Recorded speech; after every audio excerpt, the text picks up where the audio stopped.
Good morning, everyone. Welcome to today's hearing. Today we're going to continue hearing evidence from Mr. Anthony Burd. So I'm going to ask Mr. Burd to come back in.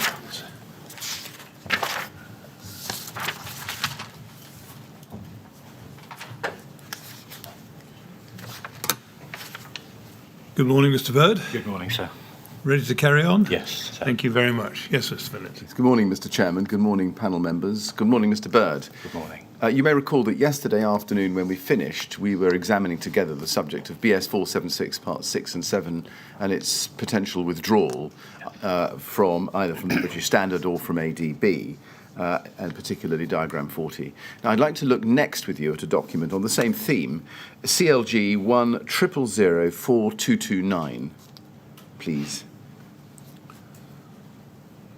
This is an email which starts at the bottom of page 1 on your screen and goes over to page 2. It's an email from somebody called Chunjin Cho on the 7th of December 2009 to you, and the subject is BS 476 and EN 13501.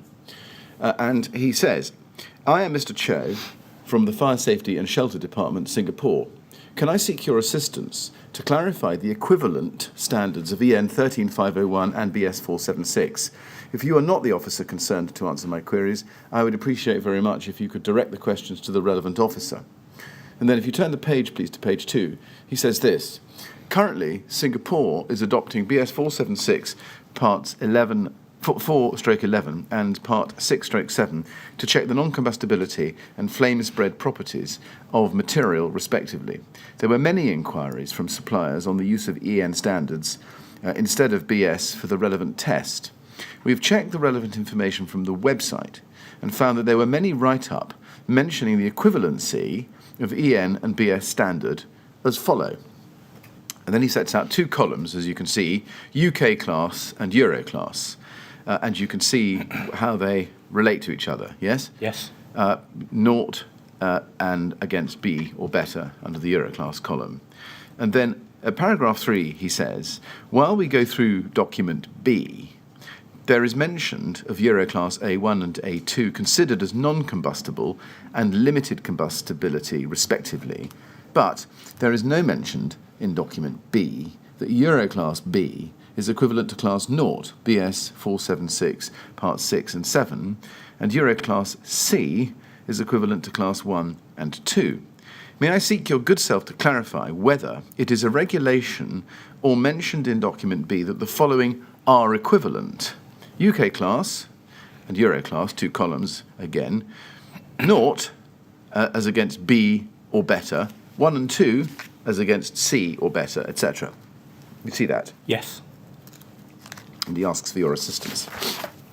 Now, if we scroll up to the next email in the chain on page 1, we can see that a few hours later, at 8:05 a.m., you forward the email from Mr. Cho to Dr. Debbie Smith and Brian Martin. You see that? Yes. And you say, it's halfway down your screen, and you say, can you kindly assist, please, Tar Ant? Yes. Why did you forward Mr. Cho's email to them? Because by this time, Brian Martin was the principal construction expert working for me and leading on approved document B. Because this is December 2009, so Brian had now joined the department. And what about the BRE? Why did you send this message to the BRE? Debbie Smith? Because we continue to work very closely with Dr. Smith on such matters at a European level, and so I felt it was most appropriate to share it with Brian as the policy lead and Dr. Smith. What was the BRE's role in helping you answer a question posed to government? Again, from as we've seen through some of the evidence you've shown me across the course of my last few days, Debbie was utilised for her excellent expertise in European testing, both in terms of helping to develop approved documents in the 2002 approved document B, but also, from recollection at this time, BRE would have been providing us with feedback and insight to some of the discussions at European level within BSI and SEN, and so we probably had, from recollection, contracts there with Debbie as well. You say contracts with Debbie? Yes. Was the relationship between the department and the BRE governed entirely by arm's length contractual relationships, or was there some element of informality?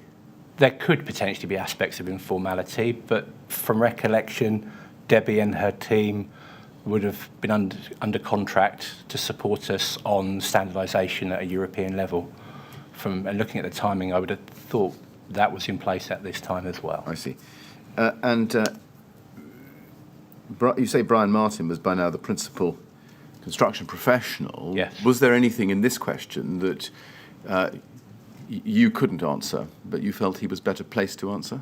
From my perspective, I'd entered my new role of Head of Technical Policy, and so I now had a locus for all technical aspects of the building regulations.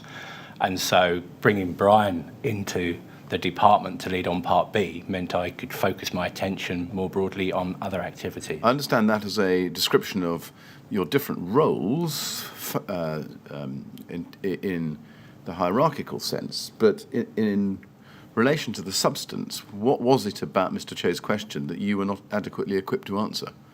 Because I probably didn't have time to deal with it, and so I passed it on to, in effect, the Part B desk officer. I see. Just to say, to be clear, you could have answered this question, but you had other things on your plate, and so you handed it to the person deputed to do that. Yes, sir. Right, I see. Were you yourself unsure of whether these were equivalent, whether the UK classes and the Euro classes were equivalent, as Mr. Cho asked? From my perspective, reading this email that you've just kindly showed me, I wouldn't have used the word equivalent, as we covered in quite some depth yesterday. They're not equivalent, they're two completely sets of different tests, and therefore the transposition that undertook in 2002 was trying to give visible recognition to these new European test methodologies. And as we discussed in relation to the note to diagram 40 yesterday as well, they're not equivalent. If you want to claim a class 0, or if you wish to claim a Euro class, you would have to undertake the test on that product. What was your reaction to your seeing this question raised by somebody in the international market about equivalence? I can't recall. Were you surprised or concerned that others internationally were drawing that equivalence? Or at least asking whether or not there was equivalence? I really can't recall. Did the fact that ADB was being interpreted in this way, or at least questions being asked about whether it was the right interpretation, not cause you to reflect on whether similar misinterpretations might be taking place in the UK market? No. Why is that?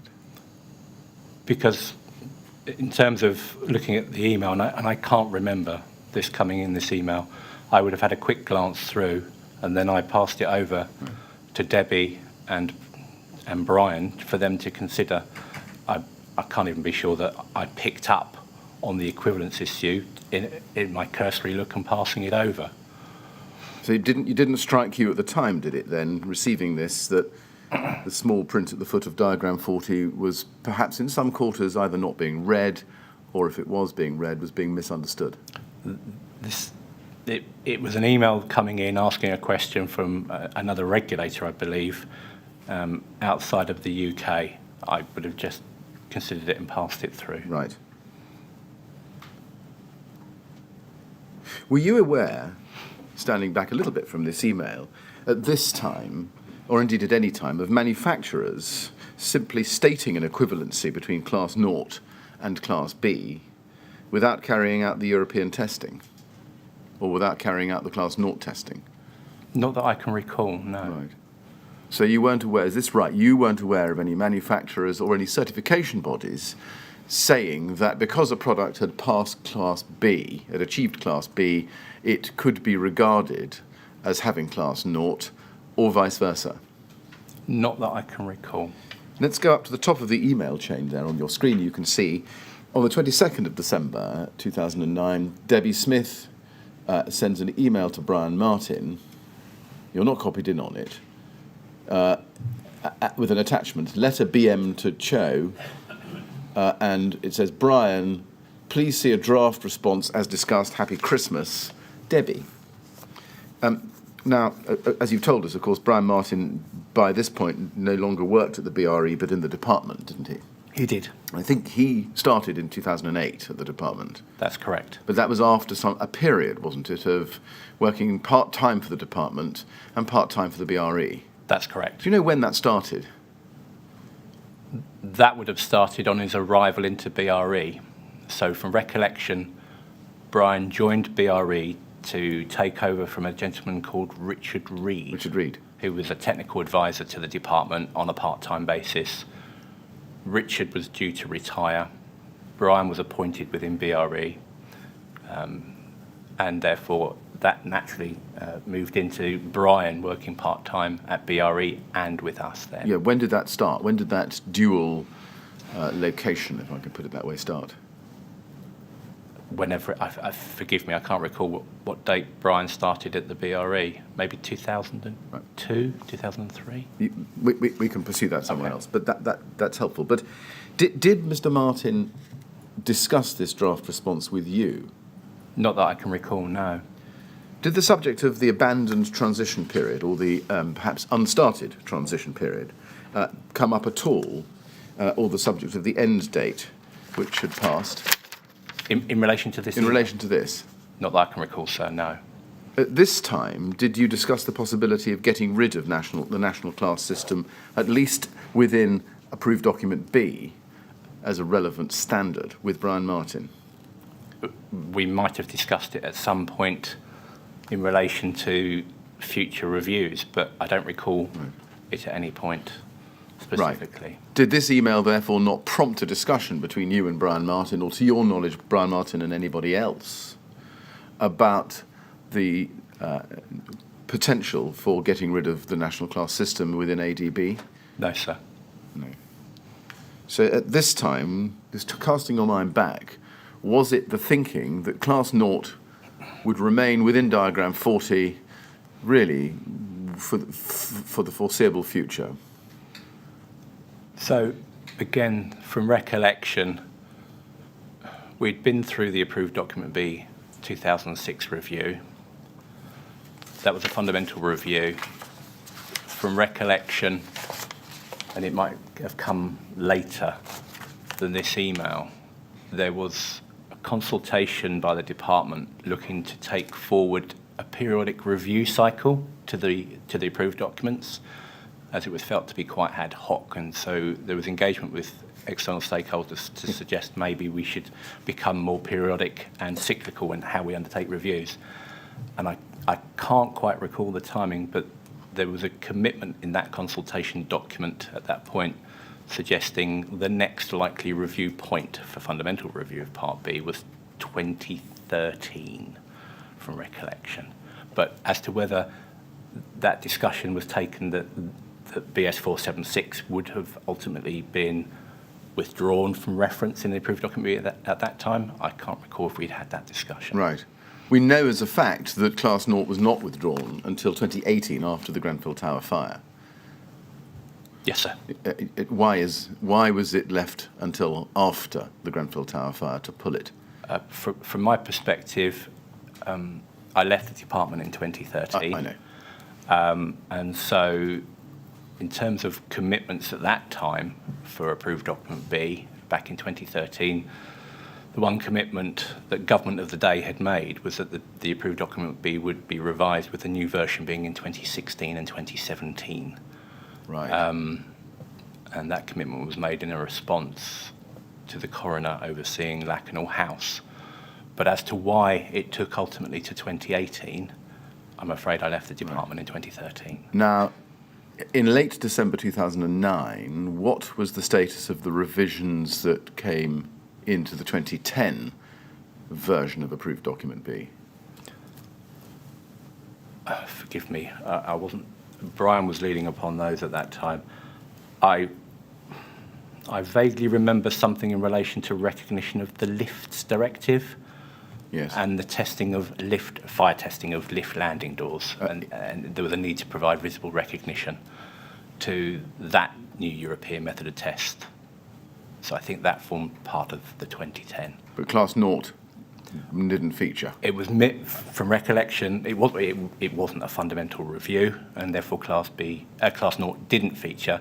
It was giving visible recognition to lift landing doors. Why would you need a fundamental review, given the detailed discussion that had been and testing that had gone on by then almost a decade before?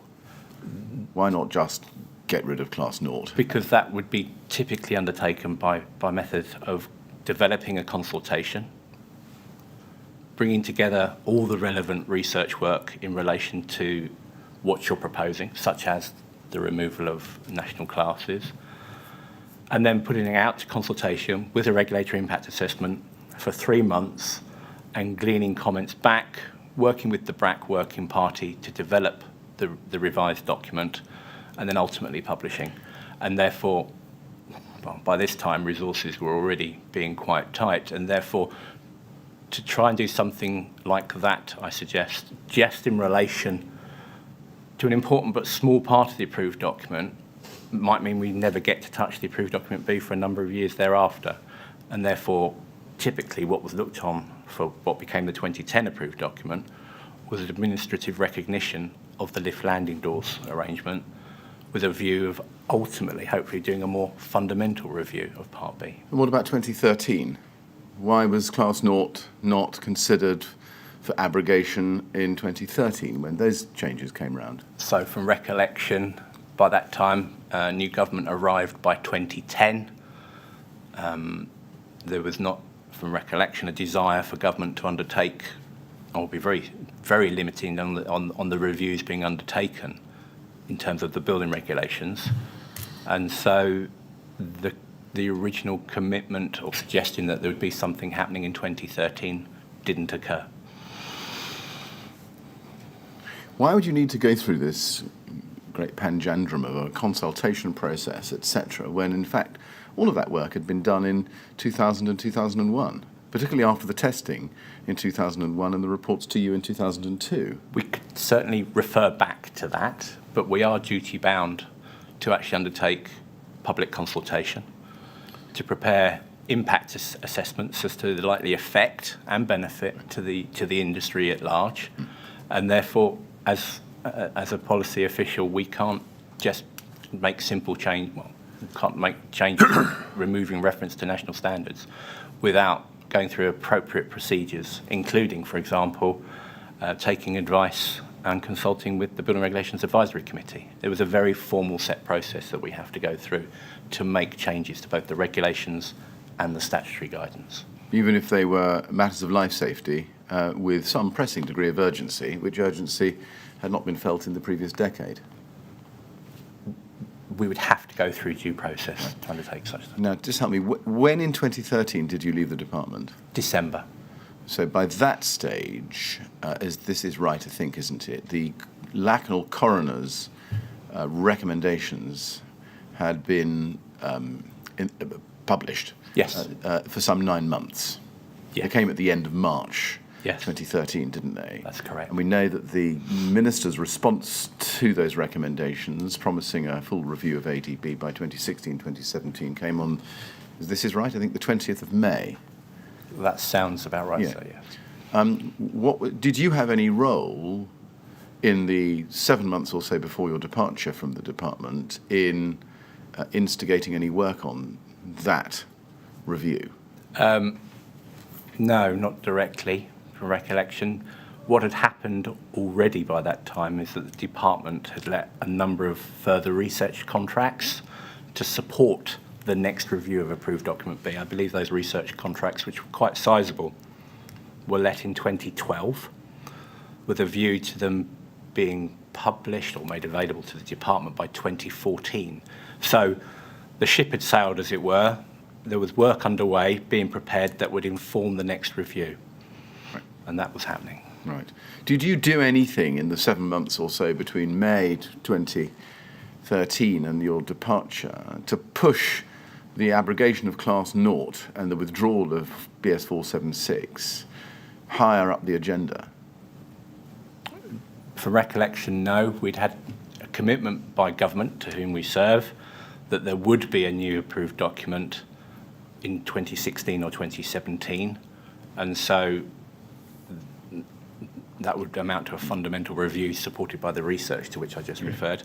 And so I would have considered, okay, that's the way we now move forward. Right. But again, as I say, I was head of technical policy at that time, and so, of course, fire safety sat within my scope, but it's fair to say the likes of energy efficiency, parts of the building regulations were taking up a considerable amount of my time.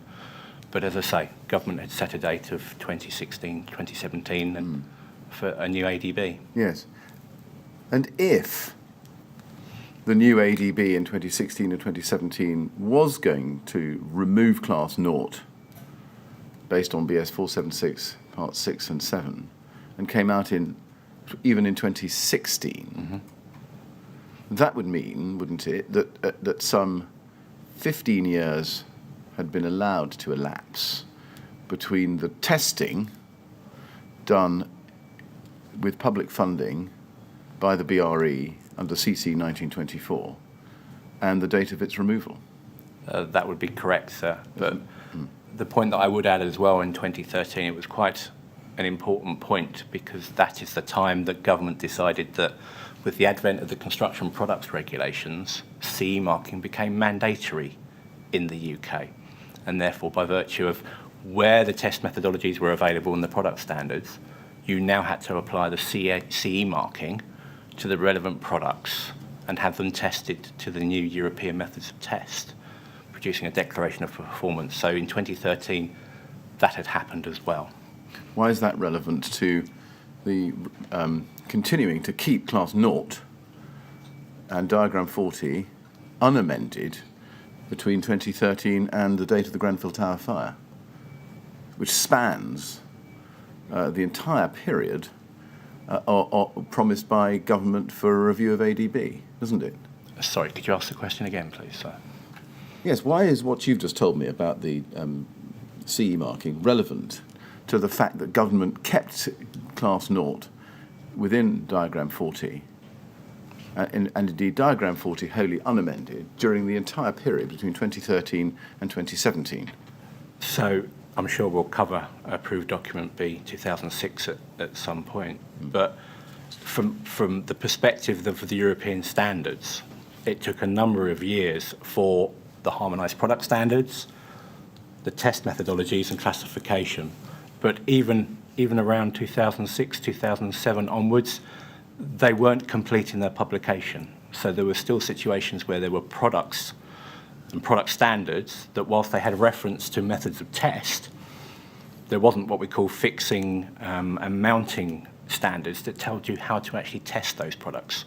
So in very simple terms, for the purposes of the European testing, the suite of standards needed to test products of all types wasn't completed, and therefore to then remove national standards without a complete suite of European standards being in place could have been problematic.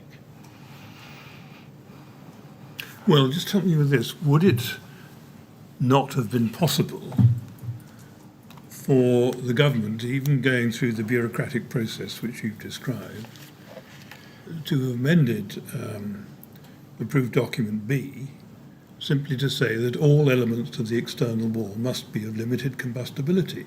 It doesn't do anything to remove Class 0 if you want it out there for industry. Yeah. It's just a question of how you frame ADB.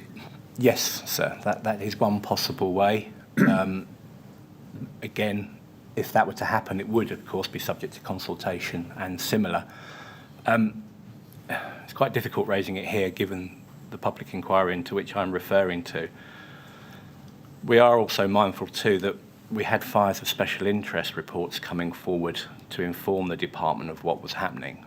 And we didn't start seeing fires internationally until sort of, thankfully, wouldn't want them at all, but 2010, 2011, 2012. And therefore, it was then that the body of evidence was coming forward. And I've raised this already, and please forgive me, we never agreed how I'd best refer to this, is that the intention was also felt that the functional regulations and the extant guidance at the time would still tend to suggest that such types of installation would not show compliance with the building regulations. All right, thank you. Thank you. I just going back an answer or two earlier, why did you suggest this? I don't think you needed to remove all of the national standards in their entirety. You just needed to remove or clarify, remove class 0 or clarify diagram 40, didn't you? Why did that cause such? Why did the fact that the European tests were not, as you put it, fully developed even by 2007 matter to that? Because if you remove a national classification and there isn't sufficient and complete information available how you then move forward with European tests, then that could be problematic. I don't understand that. As we've seen from the well, we haven't seen fully, but as you know from the European amendments, yes. Table A7, as it certainly became in 2006, contained European classifications for non-combustibility and limited combustibility, which were achieved by European tests. Similarly, Class B in diagram 40. Yes, I agree, sir. And therefore, would I be wrong in thinking that they were inserted by the process of change to the approved document on the basis that those tests were achievable? They were achievable for some products. Because there is a big body of what we called harmonised product standards, some 400 now in total, and still a great many haven't been published. Even though you might have a harmonised product standard and methods of test and similar, there were discussions at a European level on how you mount and fix such products in the test rigs. Because what we had for the first time at a European level, because you had to achieve repeatability across all the laboratories across Europe, is that there were very specific provisions on how you'd mount and fix different types of products in the SBI test or similar. And they were quite parochial to the product type. And so even back in 2002, when we produced the approved document European supplement, it was clear that a large body of products couldn't at that time test to the European methodology. And that, over time, developed as more standards were ultimately published, European standards, to support new harmonised products, mounting and fixing details for the test and similar. Did there not come a time when the tests became practicably adoptable across the range of products available on the market, so that you could say, right, well, we can now get rid of Class 0 because it is an inferior test? I can't recall ever seeing a detailed breakdown of when that became an option, but that potentially could have been done. Was it examined? Were you on it? Were you monitoring the perfection or the improvement of the European tests and the growth of the products that could fit into it and be tested under it, with an eye to getting rid of Class 0 as soon as you could? I wouldn't have been doing it at that time, no. Let's turn then to approved document B 2006 to move forwards. Now, can we start with CLG 401508? This is a request for a framework agreement, undated, but created, it appears from its contents in 2003. I say that because if you look at the last sentence of the second paragraph, it says work to review the current ADB is to commence in January 2004. So that's an educated guess on our part, but would we be right about it? I believe so, yes, sir. Now, what was the purpose of this agreement, or proposed agreement? From recollection, the undertaking of a review of a document the size of approved document B is a huge task. And so it wasn't uncommon for the department to utilise outside external expertise to help oversee that revision. And in this case, this would have been the support contract that BRE held to assist the department in the development of the new approved document B. And now if we go to page 1, you can see the first paragraph. Yes. And in the last sentence there, you see the reference there to the European amendments to provide visible recognition.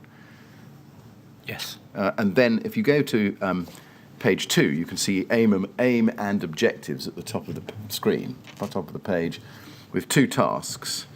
And objective 1 is a survey of relevant stakeholders to identify further issues that they consider may be important to include in the revision of ADB. We therefore need to see a need to undertake a forward-look exercise in which we consult our stakeholders to see what they would like to see in an amended ADB and why. So that was one objective. Yes. Yes? And if you go to page 3,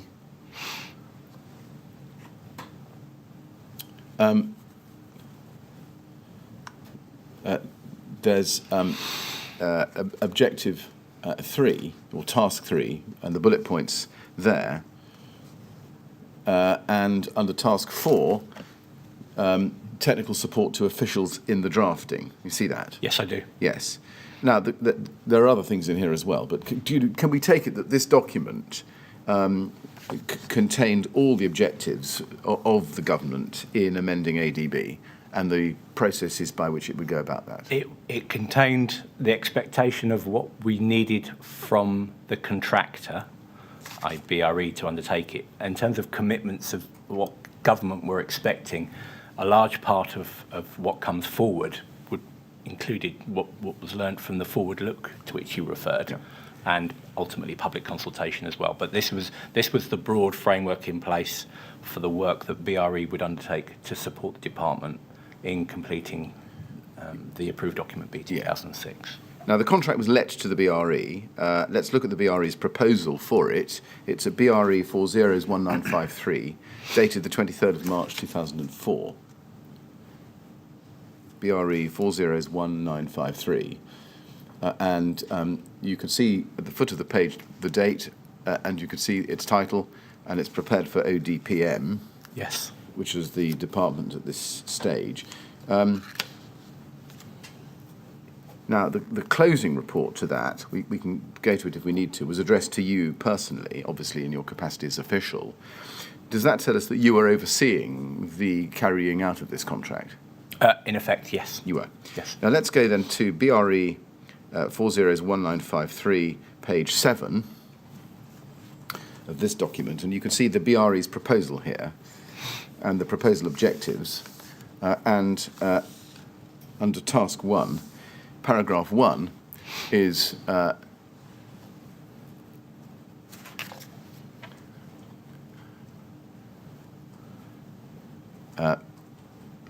I'm sorry, page 8, apologies.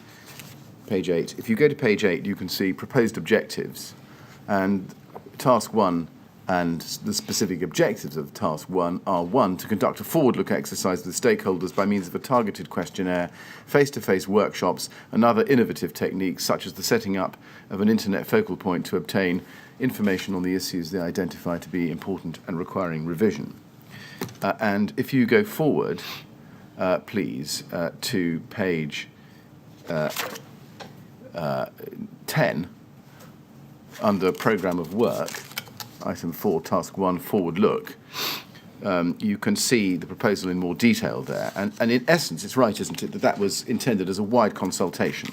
Yeah, so we were very fortunate. I had a new person join me within my team, a policy expert, and we'd had sufficient funding to actually undertake a sizable amount of research in a number of technical areas to feed into this review. But what we wanted to do, and we'd never done it before for any of the approved documents, was to undertake 2 pieces of work, even before we started to develop the draft.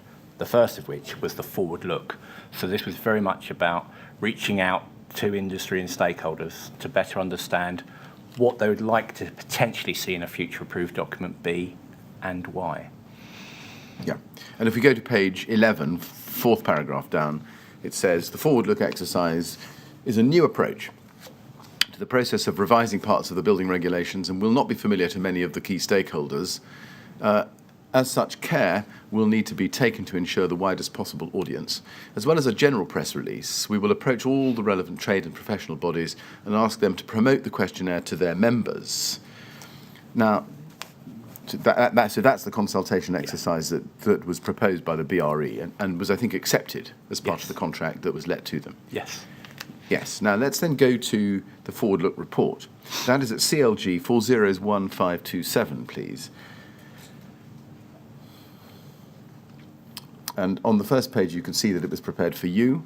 It was dated the 2nd of July 2004, and it's entitled Forwards Look. Yes. And if you go, please, to page 2, you can see that it was prepared for you by Sam Greenwood in the Fire Division of the BRE and signed off by Peter Field at the BRE. Yes? Yes. And if we go to page 7, there's a reference to regional workshops in Watford, Manchester and Cardiff. And then if you go to page 36, Appendix A, you can see that there are comments and suggestions for the review of approved document B. And this is, I think, a summary for you of what the survey found. And if you go to page 48, please, within it, you can see B4 is addressed there. Very short, external fire spread. 14.2 is about recommended space separation. And 14.9 says this: the text was discussed at a recent seminar. It causes confusion. Can the class naught be on combustible material? Now that's a question, small, 2 lines, buried away deep in the Forwards Look report. Did you read it? Did you note it? I would have read the report from recollection. There would be many items in here that would have caught my interest. I can't confirm that I definitively saw this, but I would have read it. Right. Now, when you got this report, what process was in place for going through each of the points gleaned from the consultees in detail, line by line, laborious though it may have been, and making sure that they had the relevant prominence in the next part of the exercise? So, from recollection, this forward look would have been provided into the BRAC working party, and it would have been, in addition to the backward look that Arup undertook for us, which was what was working, what wasn't, and how they came together. So it would have been shared at this time with the BRAC working party, from recollection. Right. And I envisage it would have been a tool that would have been utilised by the BRE as they started to develop the revised approved document B leading up to public consultation. Right. Now, I know you may not be able to remember this question specifically, but do you know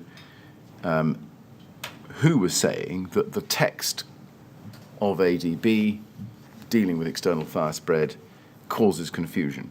I wouldn't know that, sir. This would have come from one of the 3 seminars, and whoever the stakeholder would have said it. Did it surprise you that there was confusion and this question was being asked at all? As I say, it's quite a sizable report, and there are, and I haven't looked through it for many, many years, forgive me, there'll be other similarly important points raised, so I can't recall. Right. Now, this was one recommendation in a list of hundreds. Was there a response, not recommendation? It was a response in a list of hundreds. What was the process within government for filtering these out and prioritising them? So the expectation is that the forward look that was undertaken and the backward look would feed in to the consideration and then development of the consultation version of the approved document B. But who in government took a fine-tooth comb to this and gave it a priority ranking to decide what to do with it? I wouldn't say anybody took a fine-tooth comb through it and priority ranked it. What was important is that we gathered this intelligence and understanding, BRE had, and fed that into the process of then working through the entire approved document to develop a consultation version. Right. What happened to this observation? I can't recall. In terms of, it would have fed in, it would have formed part of the wider considerations for the the consultation draft being developed. And like all of the comments, both in the forward look and backward look, it would have been considered by both BRE and the department in the round, and working with the BRAC Part B working party. But to your knowledge, my question, what happened to it? To your knowledge, did it result in any consideration giving rise to any change in the ultimate product? Ultimately, all of the approved document was under consideration. So working through the likes of what became Section 12 and Annex A of the approved document, which talks about the testing of products and materials, one envisages it would have been considered as part of what changes we might make therein, which then went out for 4 months public consultation. One envisages it, but do you recall it? Do you recall that one of the reasons for what lay behind the changes in the 2006 version of approved document B, Section 12 as it became, was this very question? And consideration was given and changes were made ultimately to that. Well, were they made in response to this question? It potentially could have been in response to this question, but also in relation to what comments we received back as part of the public consultation. Right, but I think you're giving me an answer set on, which is founded on objective logic, which I understand. What I'm really after is your own recollection at the time of whether this question actually bore on the minds of you and your fellow officials in crafting the amendments to approved document B that we're going to look at. I would like to think it was considered by the relevant officials and the BRAC working party. Right. I would like to think so too, but what happened? This is a huge document with an awful lot of comments. Officials, working party members would have been cited on the points raised here, and in fact this was published on the same day as well as the approved document B went out for public consultation in 2005. By virtue of being an end-to-end review of the approved document, I believe such issues would have been considered. Right. Let's turn to an event in 2005, namely a fire at the Edge building in Salford on the 6th of January 2005. Do you have a specific recollection of that event? I'm aware of it. Are you aware of it because of what you've read in preparation to give evidence, or is it something that you? I could recall the Edge fire from the time, but in my preparation I have also seen further papers. Fair enough. Now let's go to CLG 3019455. This is the Investigation of Real Fires report for the relevant period, prepared by the BRE for you as part of the ongoing Investigation of Real Fires programme. This one is dated the 31st of March 2005. If we go to page 76, we can see the report on the Edge fire at paragraph 4.1.148. And you can see this, FSIS. So this is a fire of special interest. Yes? Yes. Special interest study. Now, it's long. I won't read it all out to you. It's familiar to those following the inquiry, but I'll summarise the first paragraph because it gives details there of the circumstances of the fire. And summarising it, it was a 19-storey building clad in what are called sandwich panels made of an expanded polystyrene core with aluminium skins. The fire started in the balcony area of the second floor. The sandwich panels, as they were called, delaminated and exposed the expanded polystyrene core to the fire. Thereafter, the spread of fire was, as is said, extremely fast, spreading up 17 floors in less than 10 minutes, with unusual downward fire spread.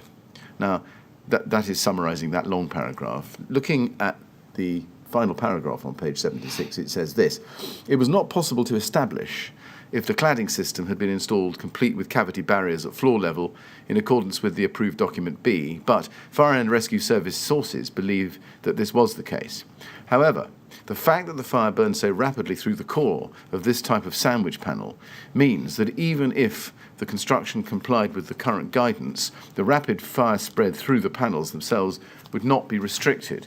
As such, the Fire and Rescue Services have grave concerns that when the building becomes fully occupied, a fire of this nature could quickly become out of control and put the lives of occupants at risk. Now, you got this report. When you read this report, were you concerned by this fire and by what is said about it? I would have been, yes. Yes. Were you concerned specifically by the fact that it had been established that even though the construction complied with the guidance then in force, fire spread would have been rapid, unrestricted, and would have put lives at risk? I would have duly noted that. May we go back to the text, please, Mr. Millett? Yes, can we go back a page, please, to page 76?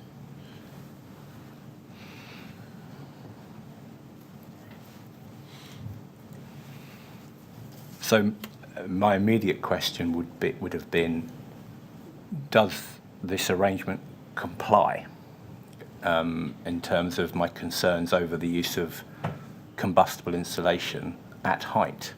So, yes, I would have picked up on it. Yes. Yes. Now, the relevant sections of the guidance then in force were the provisions of Diagram 40 that we've seen, namely those from 2000, amended to give visible recognition to Class B, yes, as was decided in 2002, yes? Yes. Yes.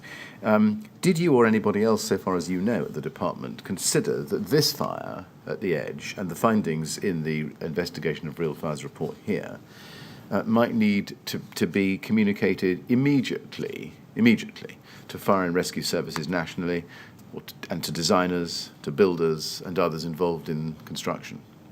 I can't recall if this document was shared with fire safety colleagues that oversee the Fire and Rescue Service, if that happened. But from recollection, well, this immediately would have fed into the approved document B review, but I can't recall how any further information about this would have been shared more broadly. Maybe potentially by the outreach arrangement by BRE publishing fires of special interest and at times presenting on findings, but I can't recall if there's any specific immediate response to put this out to the marketplace. We haven't seen in the documents any alert given by government either to Fire and Rescue Services or to designers or to builders or anybody else involved in the UK construction industry about the risks which had eventuated at the Edge as a result of the construction which apparently complied. We've not seen any evidence like that, and my question is, why is that? I can't recall, sir, but I believe there was further discussion about this particular fire with the BRE, and the discussion about maybe some concerns over whether the insulation wasn't being provided as a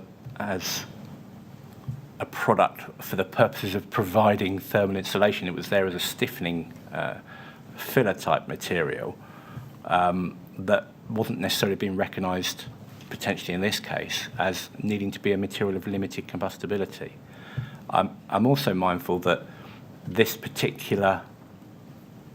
is from recollection, the senior brigade officer in question for this fire was somebody that worked in the department, Simon Ham from recollection, and I know discussions were held and information shared between BRE and the Fire and Rescue Authority to aid their understanding and similar. And so from recollection, that might well have gone forward to help further advise brigades more generally.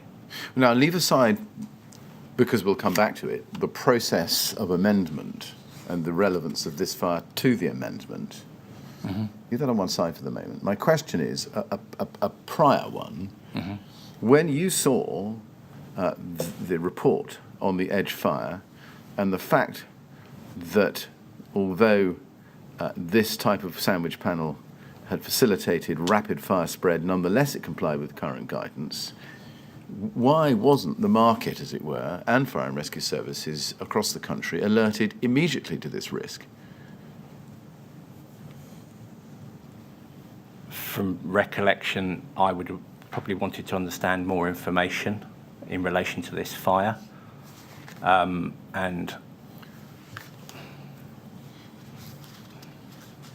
as I say, there was an exchange of information between BRE, from recollection, and the chief, well, fairly chief officer within the brigade.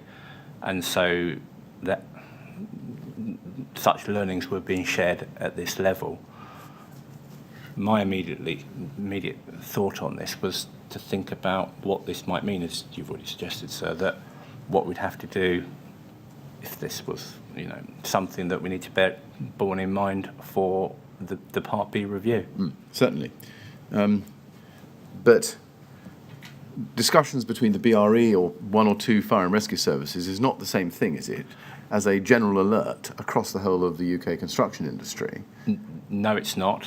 The benefit, I suppose, if it was the gentleman I'm thinking it was, he would have been a member of SFOA and so would have shared the information. But no, I agree with you, sir. No. And you had no reason, I would suggest, to think that this was a one-off, and therefore no reason to think that the risk wasn't worth investigating to make sure that it was negligible or not negligible. From recollection, it was the first time I'd seen something like this. And there wasn't evidence coming forward through the fires of special interest that something like this had happened before, of this nature, for this example. And therefore, it was something that we recognised and we'd have to take action for as part of the Part B review that was actually already underway. As part of the Part B review, but as I say, before that, why not a general alert, given that you couldn't discount this as a one-off? Typically, the department didn't issue a general alert, but from recollection, as I said at the start of this part of the discussion, we work very closely with Her Majesty's inspectors as well. And so there might have been some exchange there with those that oversee the fire and rescue authorities, in addition to as part of the outreach arrangement that BRE undertook as well for making this information available. Right. Now, you just referred to the inspectorate. Now, help me, Mr. Burd, with that. I'm sorry to go into a slight diversion, but wasn't the inspectorate abolished around this time by the RRO, the Regulatory Reform Order? It's not my understanding that Her Majesty's inspectors of the fire service were ever abolished. The Fire Precautions Act 1971 might have been replaced by the Regulatory Reform Fire Safety Order, but that's as to the demise of the inspectorate, I can't recall that. I thought they still maintained their advisors. Well, they were replaced by a different body, I think. Okay. But is it your evidence that replacement body that either had come in by this time or was about to come in as a result of the RRO FSO was communicated with by you and asked to disseminate this information widely? I can't recall if that definitively happened. Right. Now, can we then look at CLG 3018832?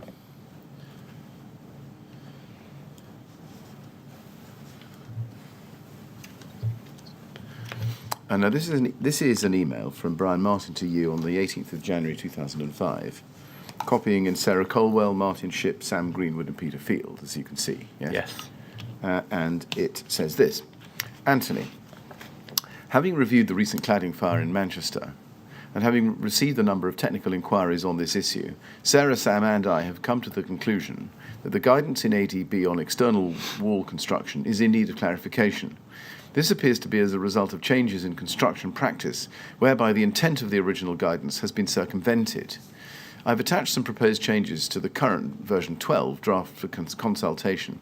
This still needs some work as in its modified form, this would prohibit timber-framed buildings over 18 metres high. However, we do feel it is important that something on this matter is included within the consultation to ensure that this matter is given due consideration. Now, just pausing there, do you remember this email? Do you remember? I don't remember the email, but I have no doubt that it came in and thereafter it would have been discussed. And can we take it that the recent cladding fire in Manchester is a reference to the Edge fire? I believe so, yes, sir. Did you agree with the conclusion that the guidance on external wall construction was, as Mr. Martin puts it, in need of clarification? So there would have been discussion and context, whether it happened before or following this email. And I believe this is where the concern came that people were utilising, in this case, polystyrene as a material which typically has a thermal performance to it, but it wasn't being used for its thermal performance criteria necessarily. It was being used as part of a panelling system that provided decorative detailing to the building, from recollection. And therefore, when you looked at what was the extant guidance in ADB 2002, whilst there is the general provision about care being taken with combustible materials generally, when you then went to the provision that sat beneath paragraph 13.7, I think, from recollection, it was talking about controlling thermal insulation only in ventilated cavities. And therefore there would have been discussion as to, well, what can we put into the consultation document that makes it more relevant that actually you need to think about all such insulation products, and not necessarily because they're providing an insulation mechanism. They've just been included because it was an appropriate product to use as an add-on, as a decorative panel to the building. What were the changes in construction practice that, or did you understand, Brian Martin was referring to in the last sentence in the first paragraph? I can't recall, but we would have discussed it when we followed up on this email. What was the intent of the original guidance, as you understood it, that he also refers to? The intent of the original guidance, I would envisage, is that it was to control appropriate materials and products that were combustible, depending upon the type of building, the height and its position. Just while we're on the point about ventilated cavities, I think it's right, isn't it, going back to the 2000 amendments, that reference to ventilated cavities in that part of 13.7 came in 2000, because before 2000, yes, in the 1992 version of ADB, it wasn't there.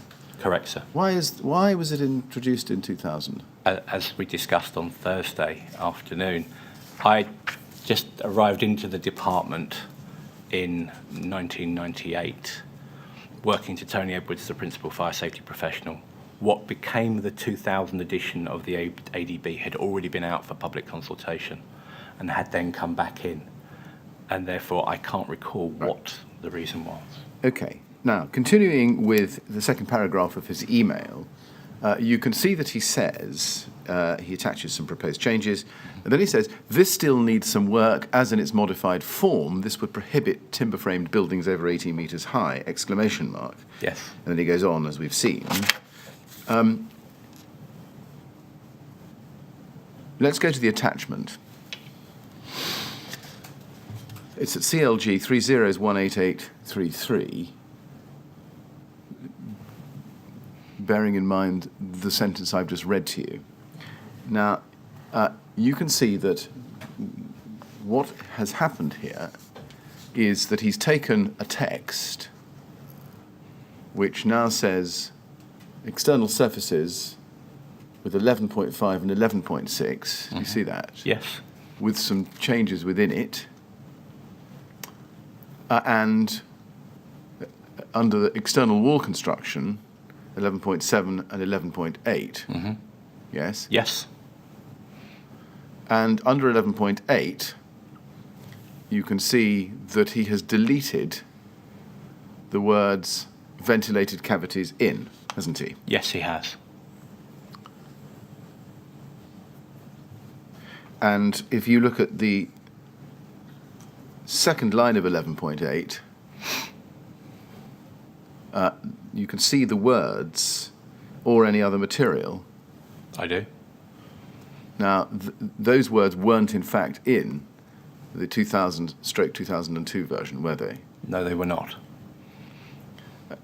Can we take it that, leaving aside the deletions in here, this text, as at the 18th of January 2005, was what had come back from consultation? No. Right. What was this text? This was text from Brian suggesting some potential changes that we could put into the consultation document, which was to be published in the July 2005. Right. So just help me. Yes. Leaving aside the deletions, Yes. in other words, the unchanged version was a version, is this right, which was proposed for consultation, but was a version with which you were content? No. This was, following Brian's email, this was his and maybe the team's initial discussion as to what we might need to do in relation to specifically 11.8 that then goes in to the draft document for public consultation. And so if we look at 11.8, I understand the deletion. What it was saying categorically is that in a building with a story 18 metres or more above ground level, all insulation should be a material of limited combustibility. I think there was then added text about or any other material used, yes, which is what Brian refers to, that of course that would have huge connotations if you worded it in that way for the likes of the use of timber frame construction, even plasterboard with paper-faced finish, even laminated glazing. And so it was just a point to discuss further as to what might find its way into the eventual approved document B consultation. Mr. Burd, I'm sorry, it may be my fault. That's very helpful to know that. But what I'm just interested to know is what was the text, what was the status of the text upon which Brian Martin was working? It was developing text. Right. And it was being developed by him and the department, you, presumably. Text is, being our contractor, the text would have been developed and commented upon, and it would have been developed and refined and commented upon, ultimately leading to a consultation document. I follow. So this is pre-consultation, but Yes. then during the process of the departments and the BREs working it up. Yes. I follow.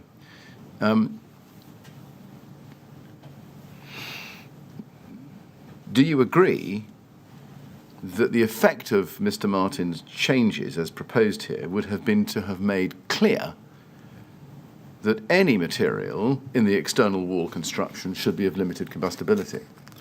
It would have made it clear, yes, that all material.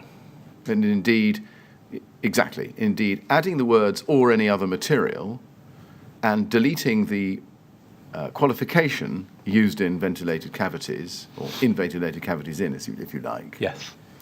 The effect of those that language would have made it, wouldn't it, completely clear that any material, whether it's insulation or something else, Yes. would have to be of limited combustibility. Yes. In other words, the entire external wall build-up. Yes. Yes. And did you understand that at the time? Yes, I did. And did you understand that that was the aim? I did. However, the point raised by Brian is that the problem with such provisions is that when you control all material in an external wall, that has a massive knock-on effect. Because it also affects timber. Timber frame construction. Was there a policy in the department that use of timber over 18 metres should be preserved in some way? There was recognition that timber, where it is safe to do so, should be utilised or could be utilised as part of a solution. You say where it was safe to do so. That rather begs the question, doesn't it? No. How are you going? Well, let me ask it differently. How are you going to accept timber and permit its use in a controlled way over 18 metres? Subject to the timber structural frame being suitably protected to ensure its integrity from a potential fire, and specific detailing. There was a project called Timber Frame 2000 looking at this very issue of how timber frame buildings could be designed in a way that were safe in terms of fire safety and structurally robust. But if I may just go back, and as Brian alludes, the problem with saying any other material wasn't just timber frame.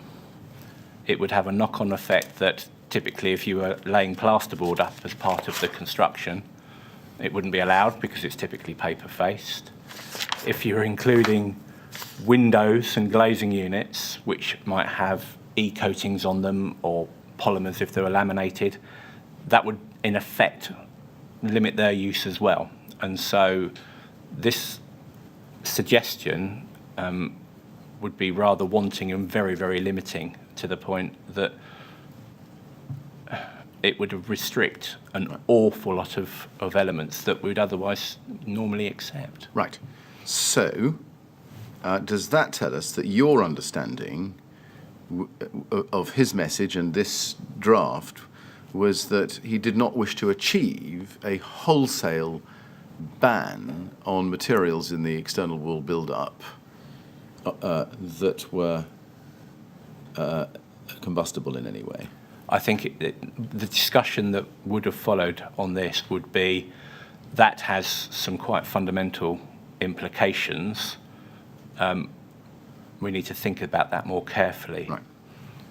So, in other words, taking it in stages, he wanted to exclude some combustible materials from his proposed prohibition or restriction. Yes? I think where we got to is with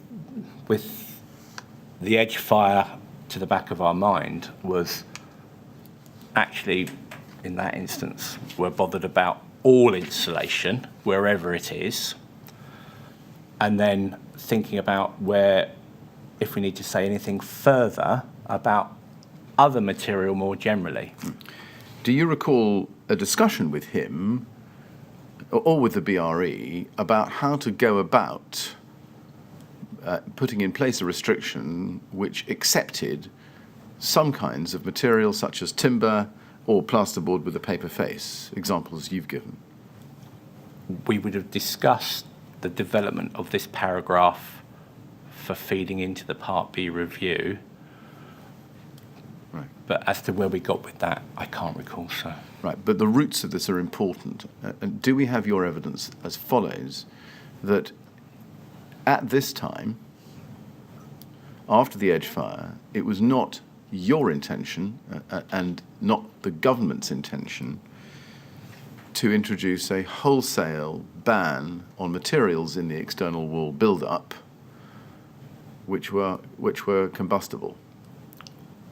The intention was to refine a draft-approved document B that was, in this case, cognizant of something we'd been seeing from the likes of the edge fire that gathered that, but not necessarily definitively and always limiting combustible material in all situations. So just to be absolutely clear, it was not your intention at this time to require all materials used in the external wall build-up of a high-rise building, a building above 18 metres, to be of limited combustibility. Correct. Did that intention ever change between January 2005 and the publication of ADB in its revised form in 2007? So, from recollection, this document went out for consultation, or a version of it. Certainly the ventilated cavities piece was removed. Or any other material used was not included in the final draft that went for consultation. But the strike-through on ventilated cavities happened, so the intention was showing that we control all insulation. That went out for public consultation, and then the text was reviewed again, subject to the comments that were received. Yeah. I'm not sure that really answers my question. Did government's intention change between this draft and how you've described it and the eventual publication of approved document B in 2007, the 2006 changes?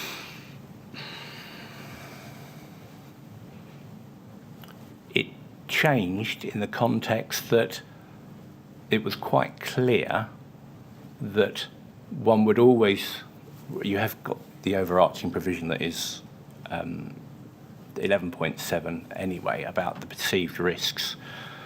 A building should not provide a medium for fire spread if it is likely to be a risk to health and safety, which we've discussed previously.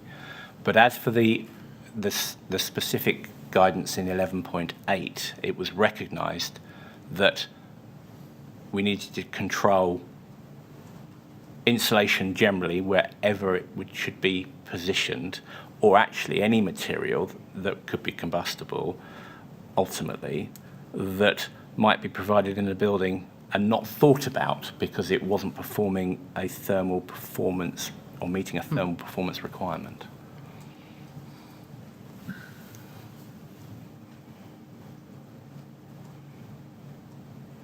In fact, well, we'll come to it later, but after the consultation, the second sentence of what is here, 11.7, came out altogether, didn't it? The second sentence of 11.7.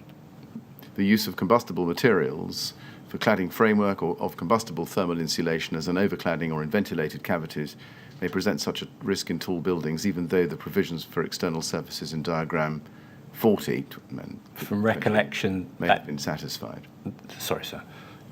From recollection, that did come out, but 11.7 was refined, and actually, it rather than just referring to the use of combustible materials for cladding framework or of combustible thermal insulation, what went in is the use of all combustible materials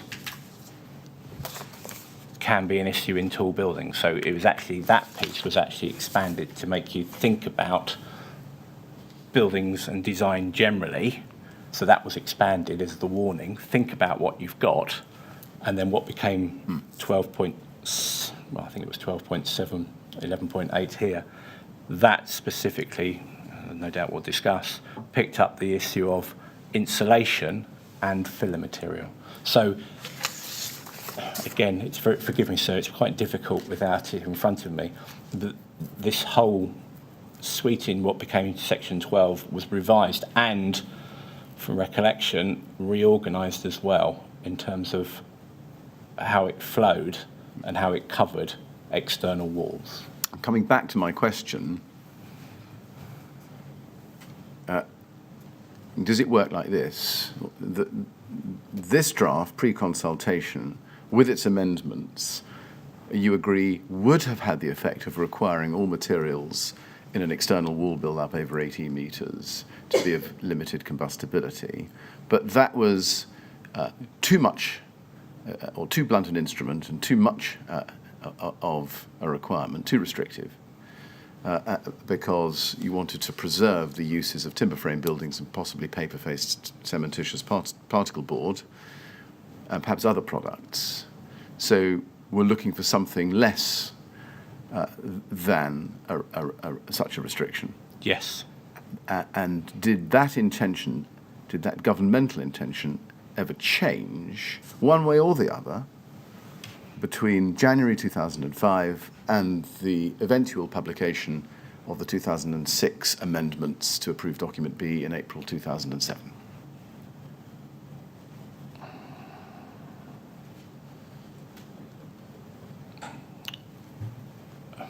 Forgive me.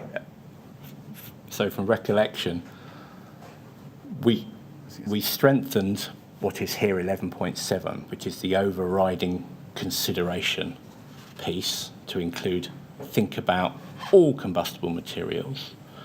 But in terms of the, that is the overarching warning and control.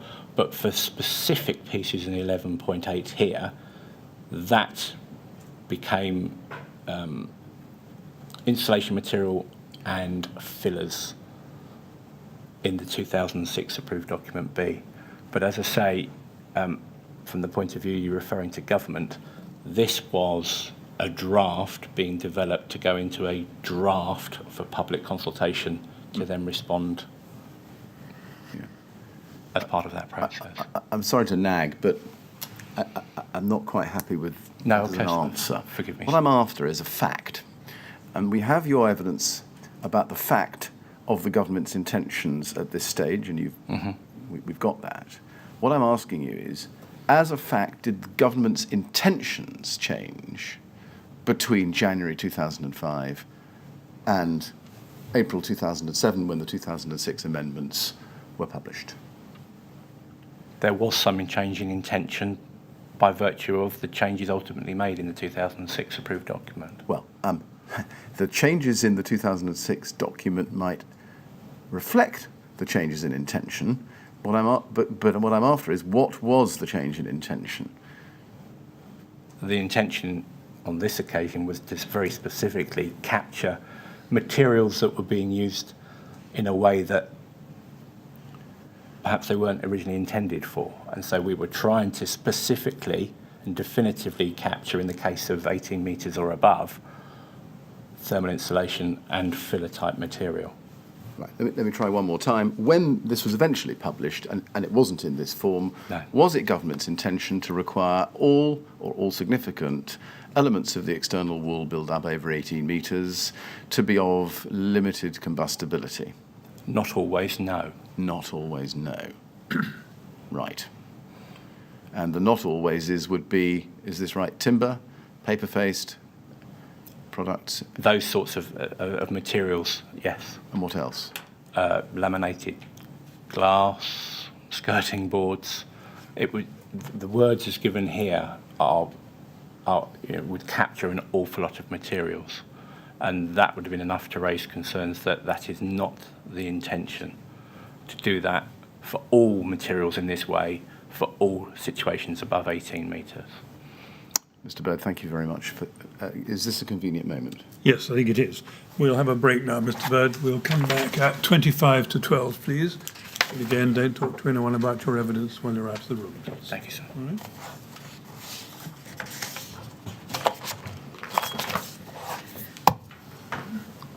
Thank you. 25 to 12, please.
Would you ask Mr. Burd to come back in, please?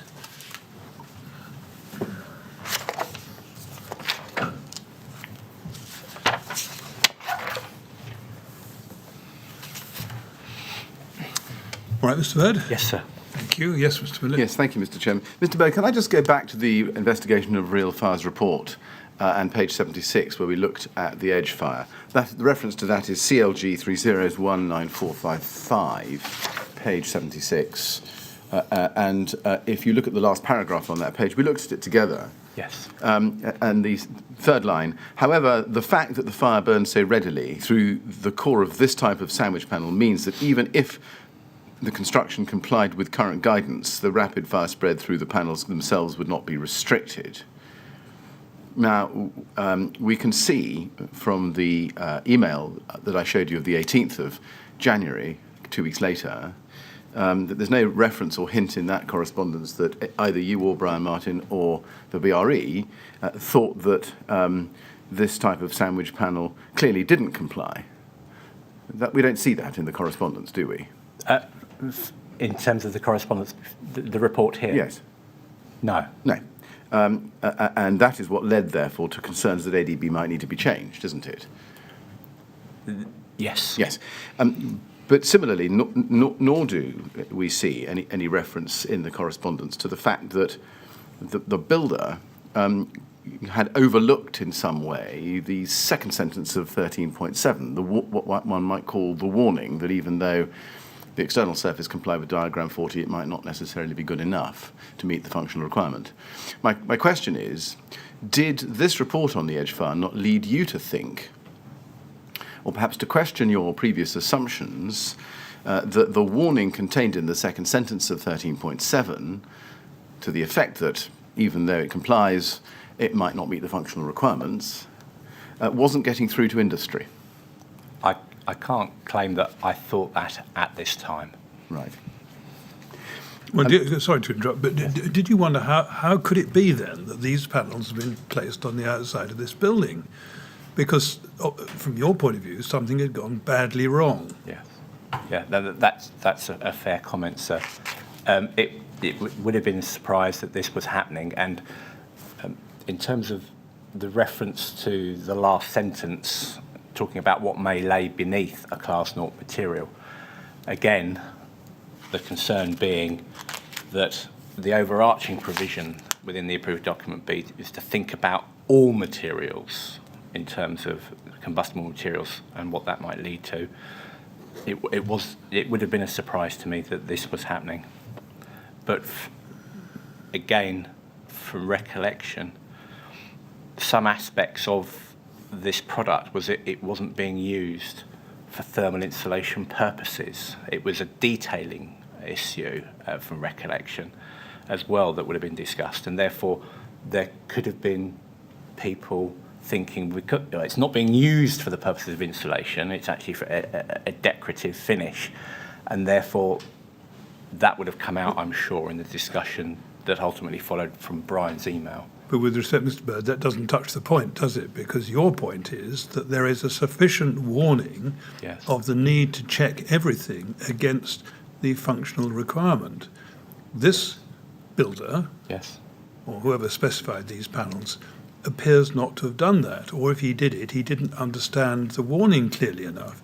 Did Yes. that not concern you, that others might also not understand the warning clearly enough?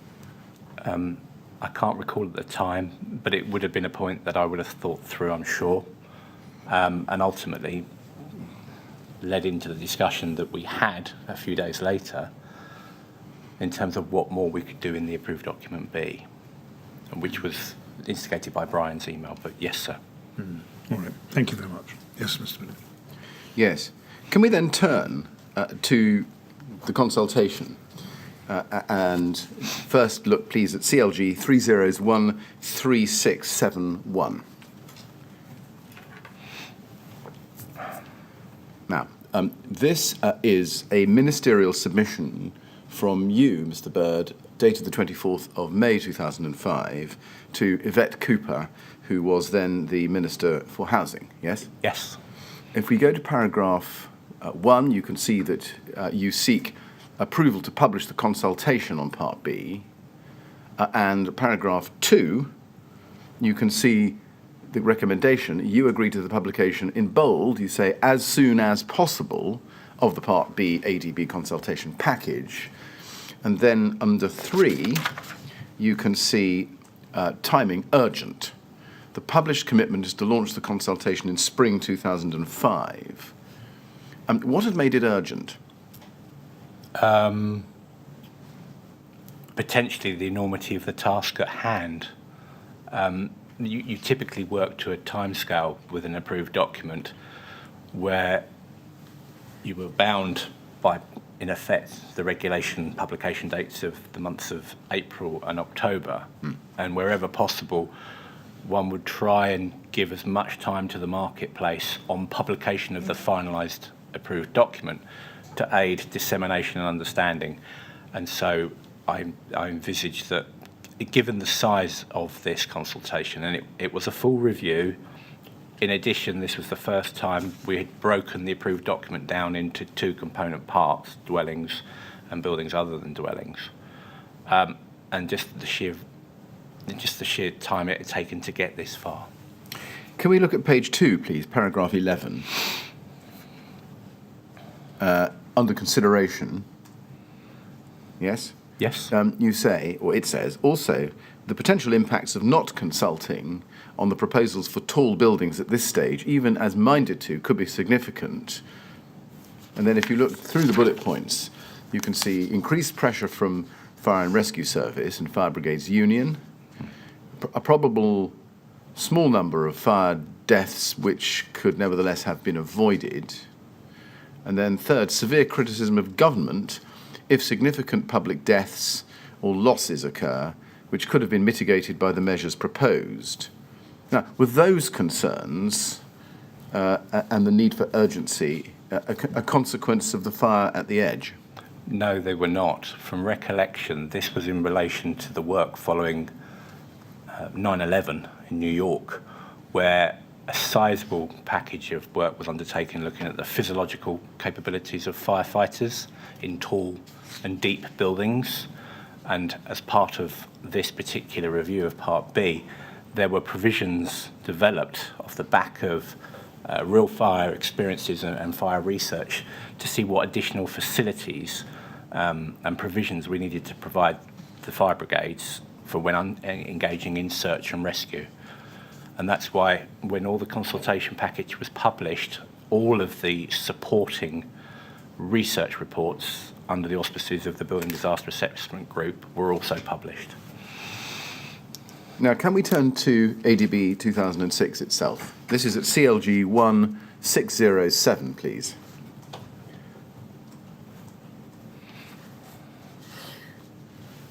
Now, there we have the first page. 2006 edition, as you can see, coming into effect April 2007, yes? Yes. And if we go, please, in it to page 96, we see the heading, Insulation Materials / Products, 12.7, in a building with a story 18 metres or more above ground level, any insulation product, filler material, not including gaskets, sealants and similar, etc., used in the external wall construction, should be of limited combustibility, see Appendix A. This restriction does not apply to masonry cavity wall construction, which complies with diagram 40 in section 9. Now, can we take it that you are familiar with this paragraph? Yes. Can we agree that one of the amendments to it was the addition to the text, as against the 2000 and 2002 editions, was the introduction of the wording in that paragraph, filler material, brackets, not including gaskets, comma, sealants and similar, close brackets, etc. Yes.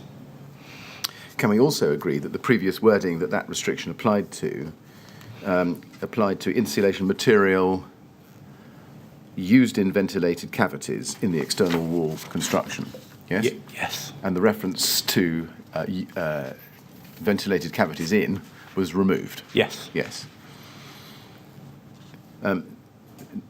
Now, I think it might be helpful to put up at the same time so everybody else can see what we're talking about, the 2002 version of the equivalent of this paragraph, 13.7.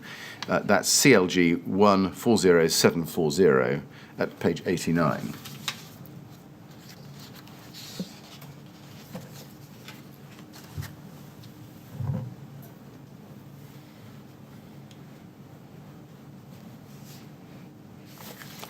and you can see the changes, can't you? If you look at page 89 is where section 13 begins, and if we turn to page 90, we can see the rest of 13. And the provision relating to insulation materials, you will find under 13.7, under the heading external wall construction in the second paragraph there. Yes. Yes, so you can see the differences.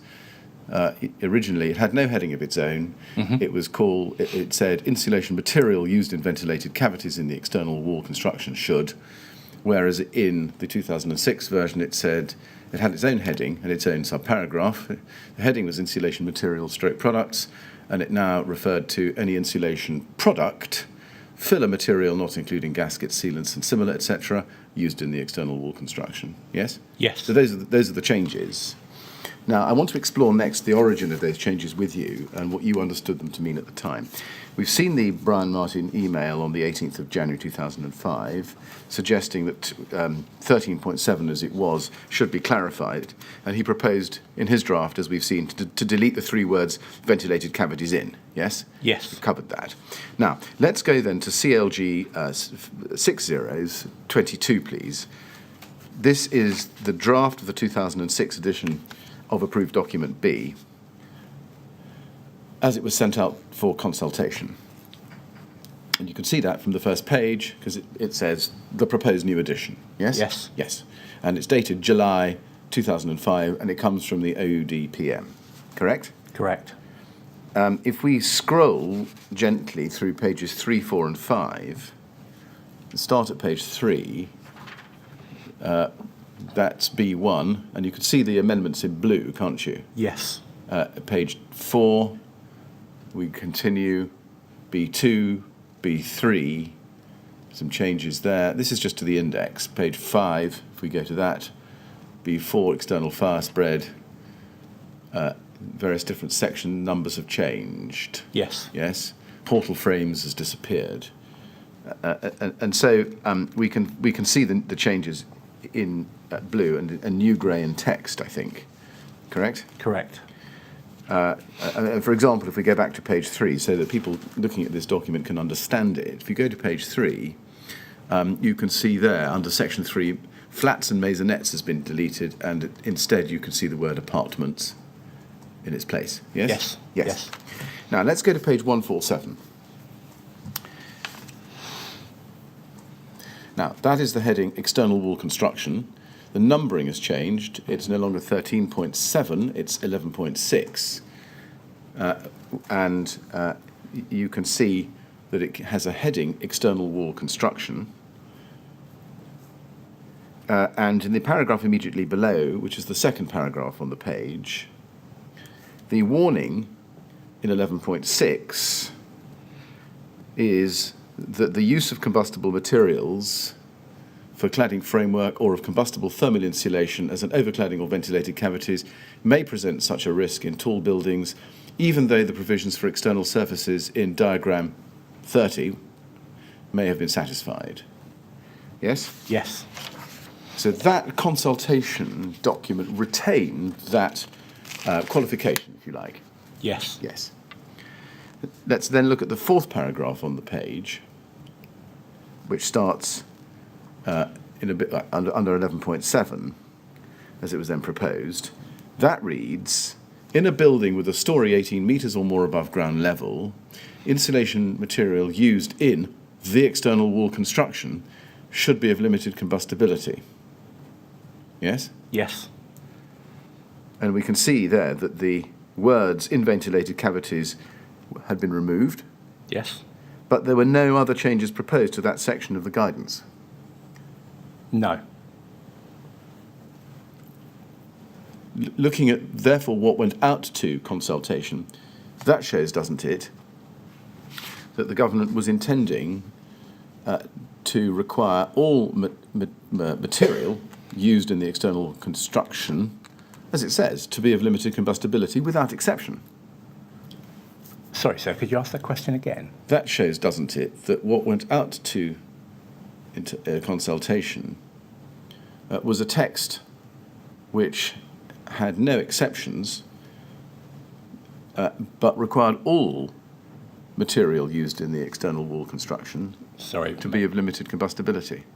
if I'm looking at 11.7, in a building with a story 18 metres or more above ground level, Yes. insulation material used in the external wall construction should be of limited combustibility. Yes. It's only referring to insulation Right. material. All right.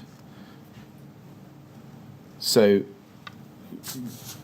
does that tell us, well, let me try it differently, does that preserve the intentions of government, as you described before the break, not to have a new scheme which required that all materials used in the external wall construction should be materials of limited combustibility? In other words, only insulation. I suggest not, and this is something we undertook, I believe, on Thursday, is that in terms of the functional requirements and the performance statements, you have to read the full provision. And therefore, by virtue of what was extant in 11.6, the external envelope of a building should not provide a medium for fire spread if it is likely to be a risk to health or safety. It then goes on about the use of certain situations, and then it talks about the reference to diagram 40 and performances. That is the overarching sort of health warning that when using the approved document in this way, you need to think about it. Yes. That unlocks a consideration by a competent designer and a competent building control body to go, okay, we need to think about potential risks. What then followed is what typically we're looking at all insulation now. But don't forget, you do need to refer back in case if the designer starts to use products that he or she thinks, oh, that's something that might suit me. Not really caught by insulation, but does it provide a medium for risk and spread? And that would unlock, as we discussed on Thursday, the discussion with building control. Now, this document, as I think you've confirmed, went out to consultation some 7 months or so after the Edge fire, and some 7 months minus 2 weeks or so after the discussion that we've seen by email. Yes. About what that meant for ADB. Yes. Yes. Can you point out what it is in 11.7 or 11.6 and 11.7 taken together which would address the concern or problem that the Edge fire had revealed? By virtue of 11.7, not just referring to ventilated cavities, it was all insulation. So the intention was, whatever its purpose, all insulation. And we wanted to test that from recollection in consultation to see if that sufficiently answered the need and the point of concern. So you thought, did you, that the simple expedient of deleting the words ventilated cavities in, taken together with the general warning in 11.6, would address the Edge problem? From recollection, yes. Yes. Although, of course, as I think you said to the chairman before, after the break, the problem with the Edge fire was that some designers weren't receiving the message which was intended to be imparted to them by that second sentence in what is at this stage 11.6. Yes. Yes. So how did that compute? Again, from recollection, we held a discussion and we wanted to go out and test this and put it out for public consultation to see what further comments came back from recollection, and that's what we undertook. Right. Do we take it from that and perhaps the process more generally that in putting something out to consultation, that represents government's most up-to-date thinking on what the document being consulted on should look like, subject to the consultation? Subject to the consultation, yes. Yeah. Yes. Now, the wording we've just been looking at in the eventually published version, filler material not including brackets, etc., was not in the published consultation draft, was it? No, it was not. Now, you address how the word filler came to be introduced into this document in your statement. And let's have it up. It's at your statement CLG 3019461, page 12, in 3 paragraphs, paragraphs 29 to 31. And I'm not going to read them all out to you, but if we need to look at it, we can, just to refresh your memory of what you've told us there. Yes. But am I right in thinking that, in effect, you say that the NHBC raised the issue in consultation, that's paragraph 29, the BRE had reported in the Real Fires report on the edge, and then you consulted with Brian Martin, following which the addition of the words filler material, not including gaskets, sealants and similar, etc., was added. From recollection, yes. Yes. Now let's look at the NHBC response. Well, let me show you para 29 first. You say this. You set it out. Following the public consultation in July 2005, we received a response from a consultee at the NHBC who suggested that, and here's the quotation, clarification is required within clause 11.8, the predecessor clause to para 12.7 on the 2006 edition of ADB, as to whether insulation material includes sandwich panel core material. Whilst the removal of reference to ventilated cavities is helpful, currently there is confusion as to whether metal cladding panels that use polystyrene as a filler can be used on buildings over 18 metres in height. Typically, these panels are faced both sides by aluminium and as such may be considered by designers to be non-combustible. Now, I'll show you that. Let's look at the NHBC response. That's at CLG 402410. This is, I think, the document you're quoting from. There's the first page. And if we go to page 26, take from me that from the first page, there's a deadline for return of this, which was the 8th of November. Okay. Sorry, 18th of November. Okay, and this is a November 2005 document. Take that from me. Now, their response is here on this page. Let's go to the bottom of page 26, and you can see in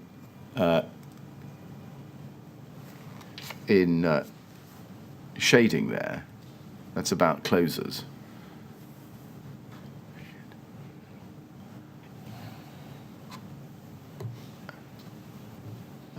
I'm so sorry. I think I really want page 24.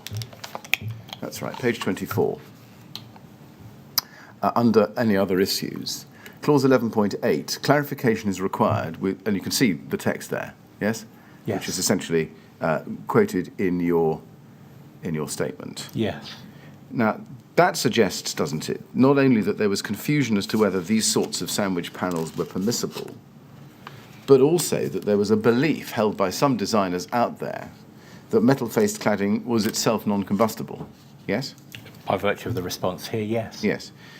The inclusion of the word filler wouldn't resolve the problem of manufacturers and designers not understanding what type of cladding panels were permissible, would it?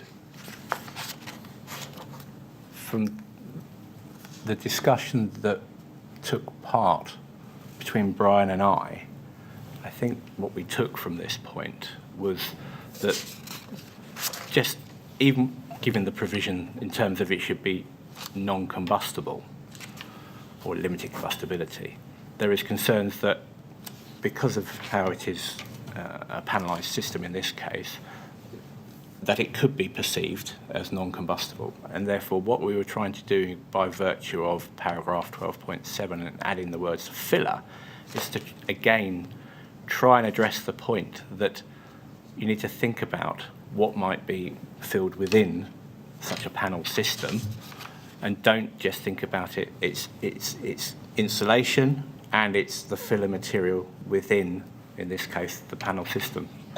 So the discussion was trying to address this and provide further insight to make sure, hopefully to make sure that people think about this type of installation. Was this the first time you became aware that there was this confusion out there? Which confusion, sir? Confusion as to whether metal cladding panels that use polystyrene as a filler can be used on buildings over 18 metres in height. Well, that sort of relates back to the Edge fire Right. as well. I see. So Yes. that was the first time, but this confirmed it. Did it not confirm to you that there was a wider problem? It confirmed that, an example here, that there could be this issue and that we needed to address within the approved document. Now let's see how this goes.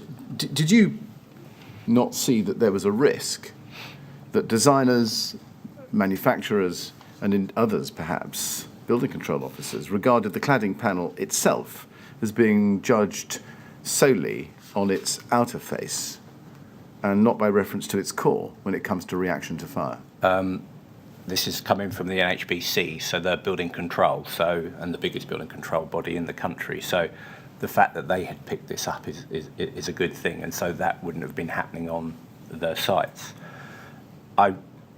From the comments that we received, that again would have been discussed, it was showing that there is this potential, and therefore it was imperative that we did place revised guidance within the approved document to try and better articulate that they are a material that needs to be considered, whether they're an insulation material and being used for insulation purposes or not. And that was the intent of adding in the term filler. Now let's see if we can identify more specifically how the word filler came into the text. Here's the November 2005 consultation response from the NHBC. Yes. Let's then go to CLG 100002082.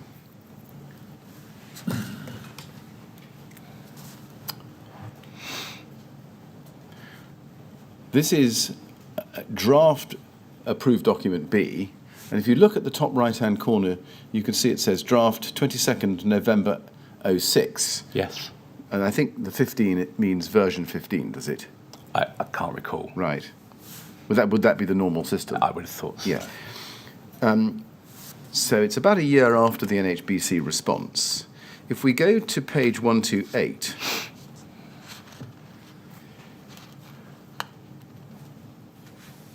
that is where section 12 starts, construction of external walls. Yeah. Yes? Yes. And if you turn to 129, you see there the heading external wall construction, 12.5, external surfaces is a heading of 12.6, Yeah. 12.7 is insulation materials, yes? Yes. And then cavity barriers is the heading for 12.8 and 12.9. Yes. Now, there's been a significant reorganisation of ADB, this part of ADB, Yes. post-consultation, yes? Yes. Yes. And now we see in 12.5, the external envelope of a building should not provide a medium for fire spread if it's likely to be a risk to health and safety. The use of combustible materials in the cladding system and extensive cavities may present such a risk in tall buildings. Yes. That was a change, sir, That was a change, certainly. because it referred to the use of all combustible materials. Again, the health and safety, the warning provision. Think about all combustible materials in the cladding system. And that would have, that replaced the references to cladding framework and insulating panels, I think, from recollection. So that was, again, just trying to make it clearer to the reader that the overarching provision is that the envelope of a building should not provide a medium for fire spread if it's going to be a risk to health and safety. Therefore, consider all combustible materials in the cladding system, and extensive cavities may present such a risk in tall buildings. Well, let's compare it to the 2000 edition, which didn't change in the 2002 Of course, sir, edition. yes. CLG 15012, please, page 96. Let's have both on the screen at the same time. I'm so sorry, if we can do that. So keep this version up, if we can. Draft 15. And let's have what it was being amended from. The 2000 version or the 2002 version are the same in this particular, for this particular purpose. CLG 15012, please, page 96.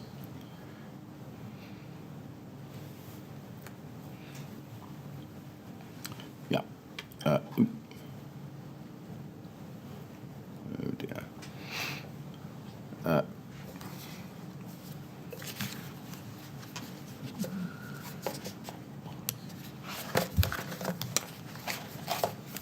I think you're going to need to go back to page 9. Let's try 94.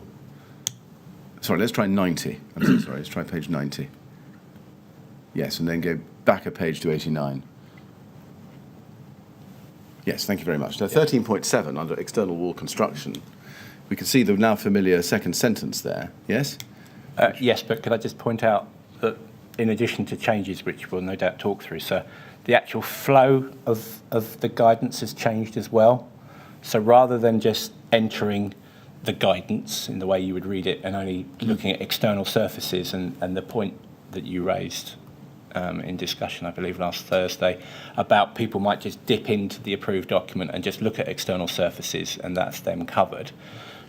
What we actually undertook, well, certainly in this version here on the left, was to actually talk about external wall construction in the round and provide the general guidance therein and then cover off external surfaces and then provisions. Well, let's just take it in. I don't think I asked a question, but let's just take it in stages. Now we've actually got the right documents here in front of us.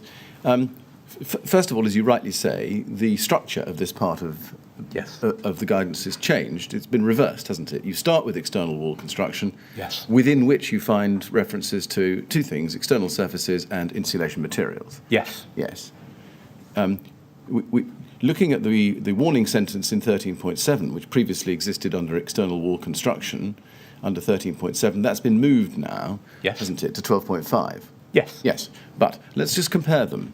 The 2000 version says, and I'll read it again for everyone's benefit, the use of combustible materials for cladding framework or of combustible thermal insulation as an overcladding or in ventilated cavities may present such a risk in tall buildings, even though the provisions for external surfaces in diagram 40 may have been satisfied. 12.5 now says, in its draft form, admittedly, but it doesn't change, or at least not materially, the external envelope of a building should not provide a medium for fire spread if it is likely to be a risk to health and safety. Yes? Yes.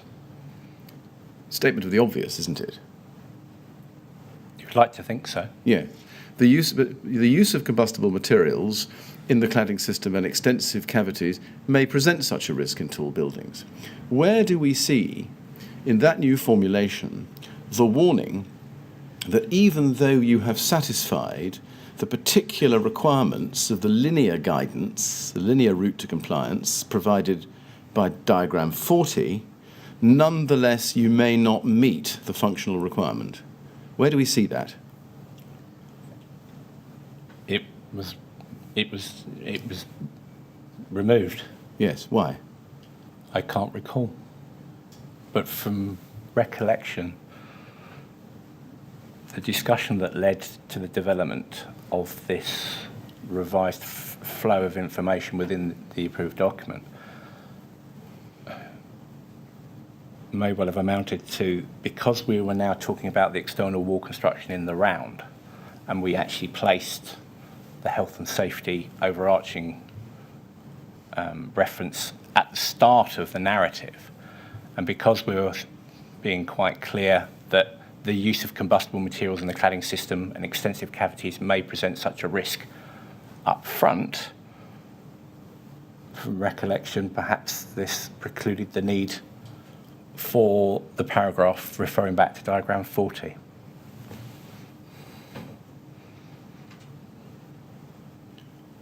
That first and second sentence of paragraph 12.5 dilutes the warning previously contained in the second sentence of paragraph 13.7 out of all existence, doesn't it?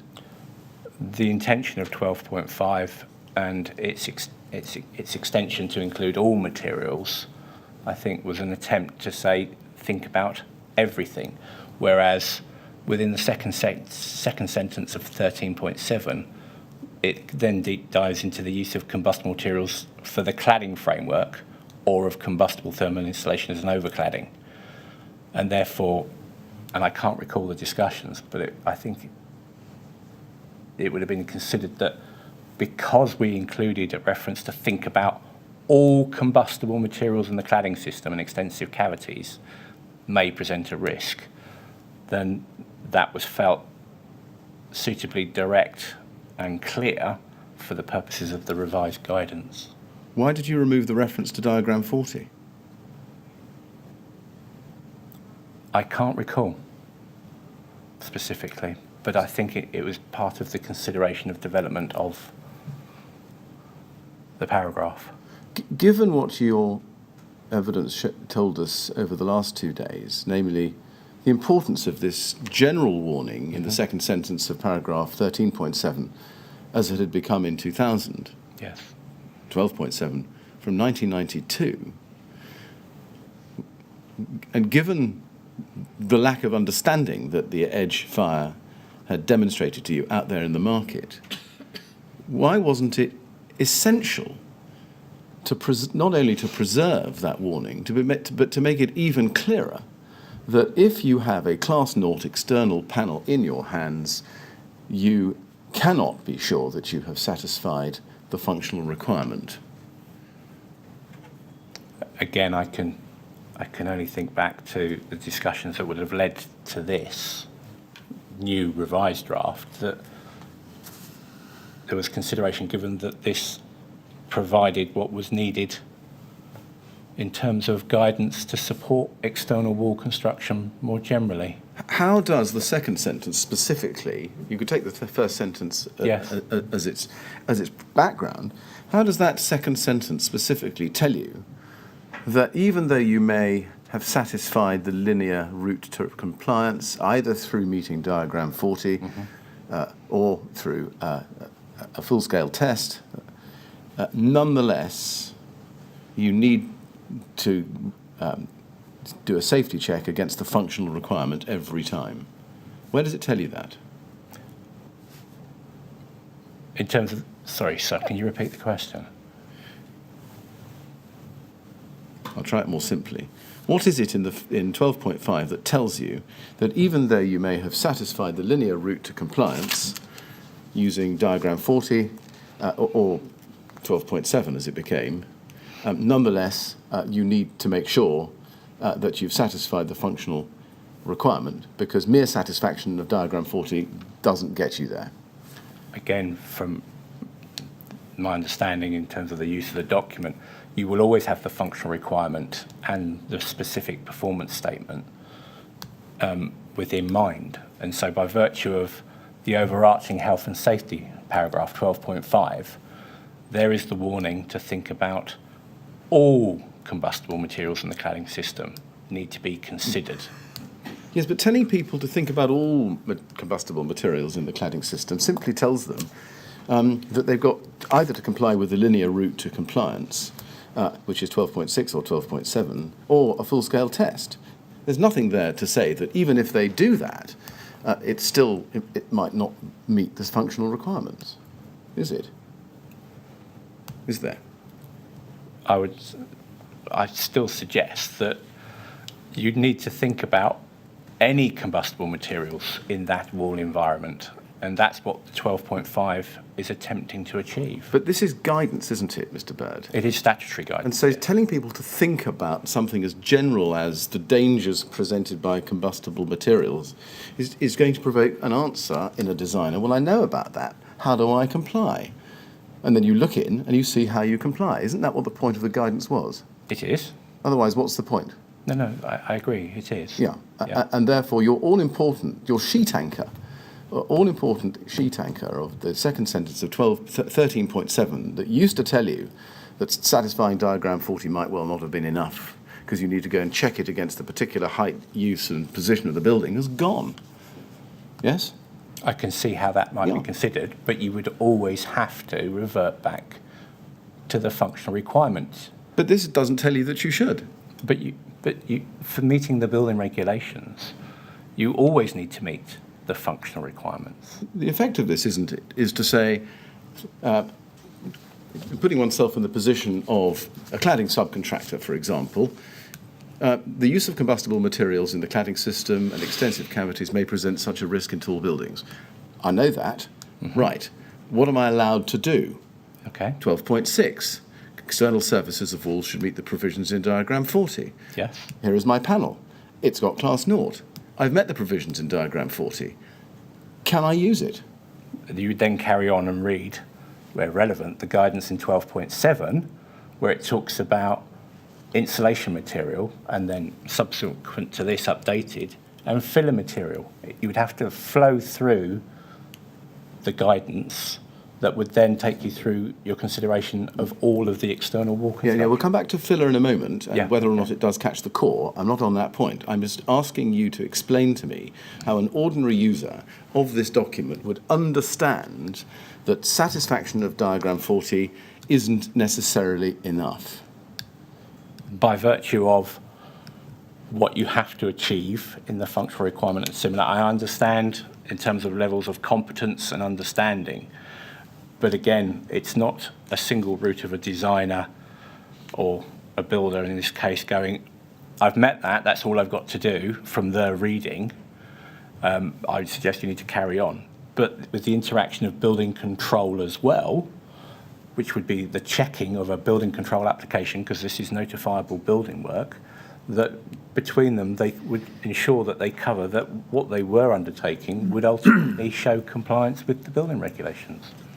Mr. Burd, isn't there an unhappy tension built into this whole set of guidance? You are using the guidance Yes. to tell people how they can expect to comply with the functional requirements. For the more common situations. All right, but the overriding point that you say is to be obtained from the guidance is you've got to look at the functional requirement. In other words, it's effectively putting into the guidance a statement that says, even if you comply with the guidance, you may not have complied with the functional requirements.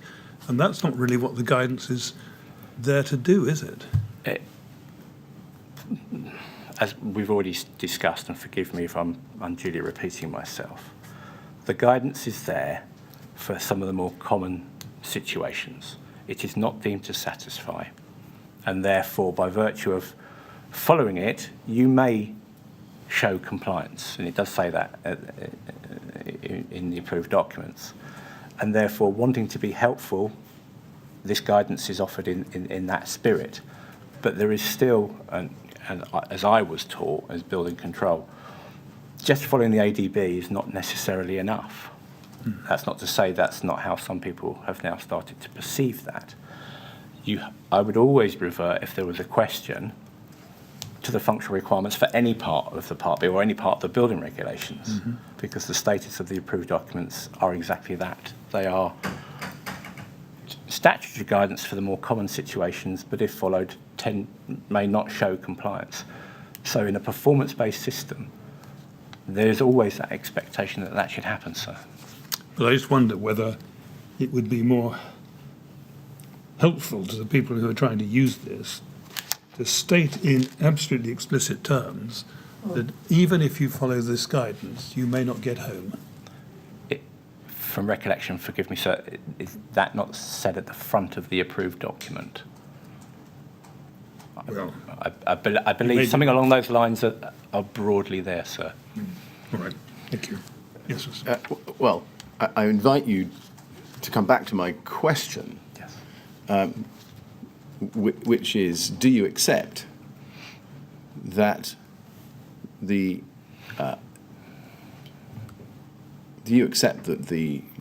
intention underlying the second sentence of what was 13.7 was diluted out of all existence and replaced by a much more general and woollier statement in the second sentence of para 12.5? I don't believe that was the intention, sir, but if that's how it is now being read, then I'll have to, from your perspective, from what you're saying, then I can see why that might be the case. And in a bid to make this perhaps more accessible, to simplify it, you made a generic statement which completely removes the thrust of the important warning contained in that second sentence in what was 13.7. That wasn't the intention. But it was the effect, wasn't it? Do you accept that? Could we potentially have a look at what became in the left-hand draft, or latest draft, diagram 40, please, sir?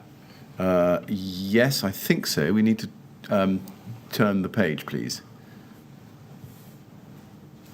Yep, page 130.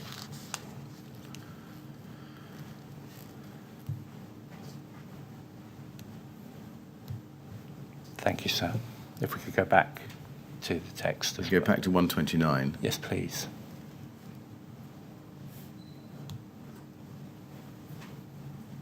Then I can see how that could be considered in that way. Yes, thank you.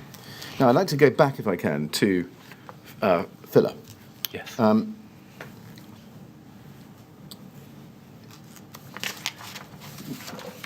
Can we go to CLG 1302070?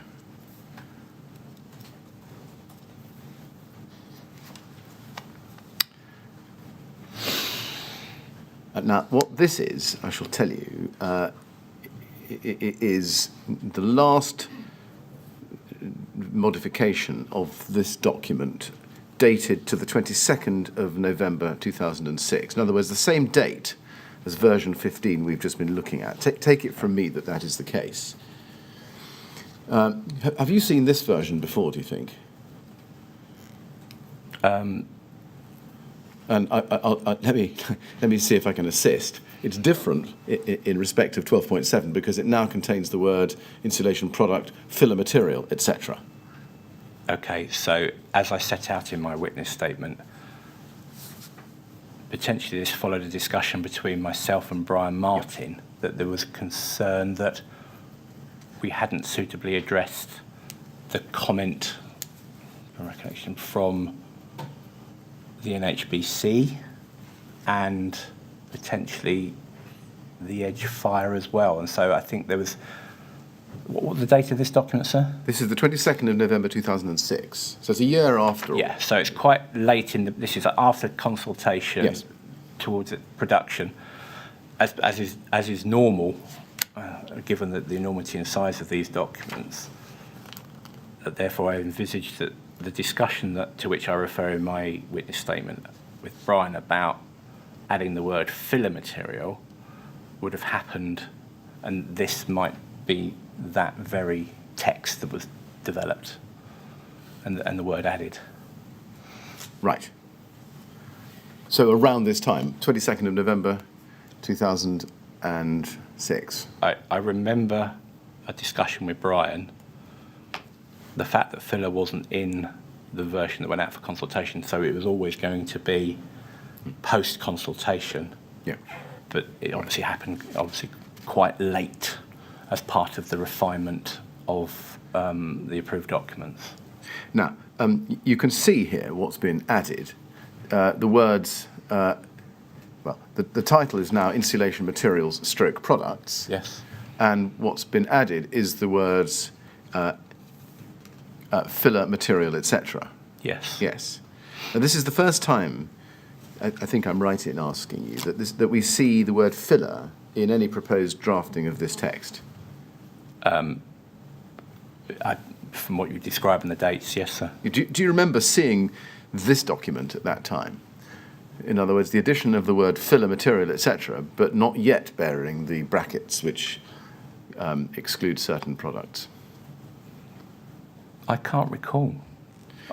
As I say, there was a lead draft, which you just showed me, draft 15, and therefore this must have been developed. What's the date of this document, sir? 22nd of November. Let's put both up. Yes. Can we have keep this on the screen? But let's have draft 15 we looked at before. Yeah. CLG 100002082.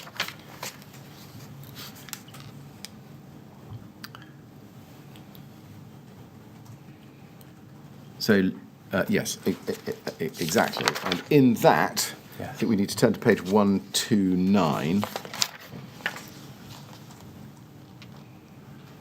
I showed you that Yes. the version on the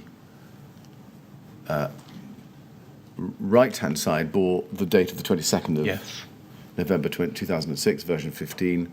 Take it from me, the version on the left-hand side we're now looking at, which is another amendment, bears the same date from the metadata, I believe. I'll correct that if that's wrong. But here you see, if you compare them, on the right-hand side, it says insulation materials as a title. Yes. On the left-hand side, it now says insulation materials stroke products. On the right-hand side, it says, in a building with a story 18 metres or more above ground level, any insulation material used in the external wall construction, etc. Yes. On the left-hand side, it now says, any insulation product, filler material, etc. used in the external wall construction.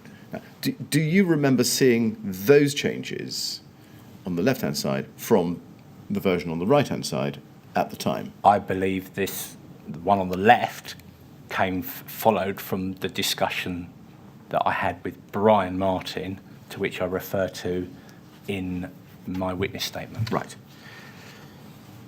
Then let's move on. We may need to go back to these two documents, but let's go to CLG 1002196.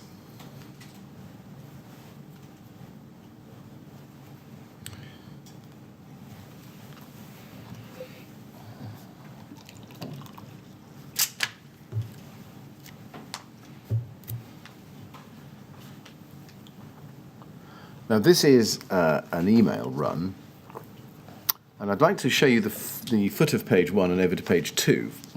On page 1 at the bottom, there's an email from somebody called Steve Bergner on Friday the 15th of December 2006 to Tempo GDL and John Saunders, also at GDL, and copy to you. Yes. And indeed others. And who is Steve Bergner? He was our interface, so he was our intelligent client for typesetting documents and publication and printing of documents. Right. And the subject is read first thing on Monday 18th, please, ADB, as you can see. And then if we turn the page after he says hi, could you please email a PDF of the DCLG approved document B volume 2 through to Neil Richardson and Natalie Payne first thing Monday morning, etc. Please copy in Anthony Burd on this occasion. And then he says this: the changes made to this document on Friday were minimal, so this should be straightforward. The client, however, wants a last check. Rather more changes were made to volume 1. We have received this safely. Thanks. And then if you go up the email chain, please, to page 1,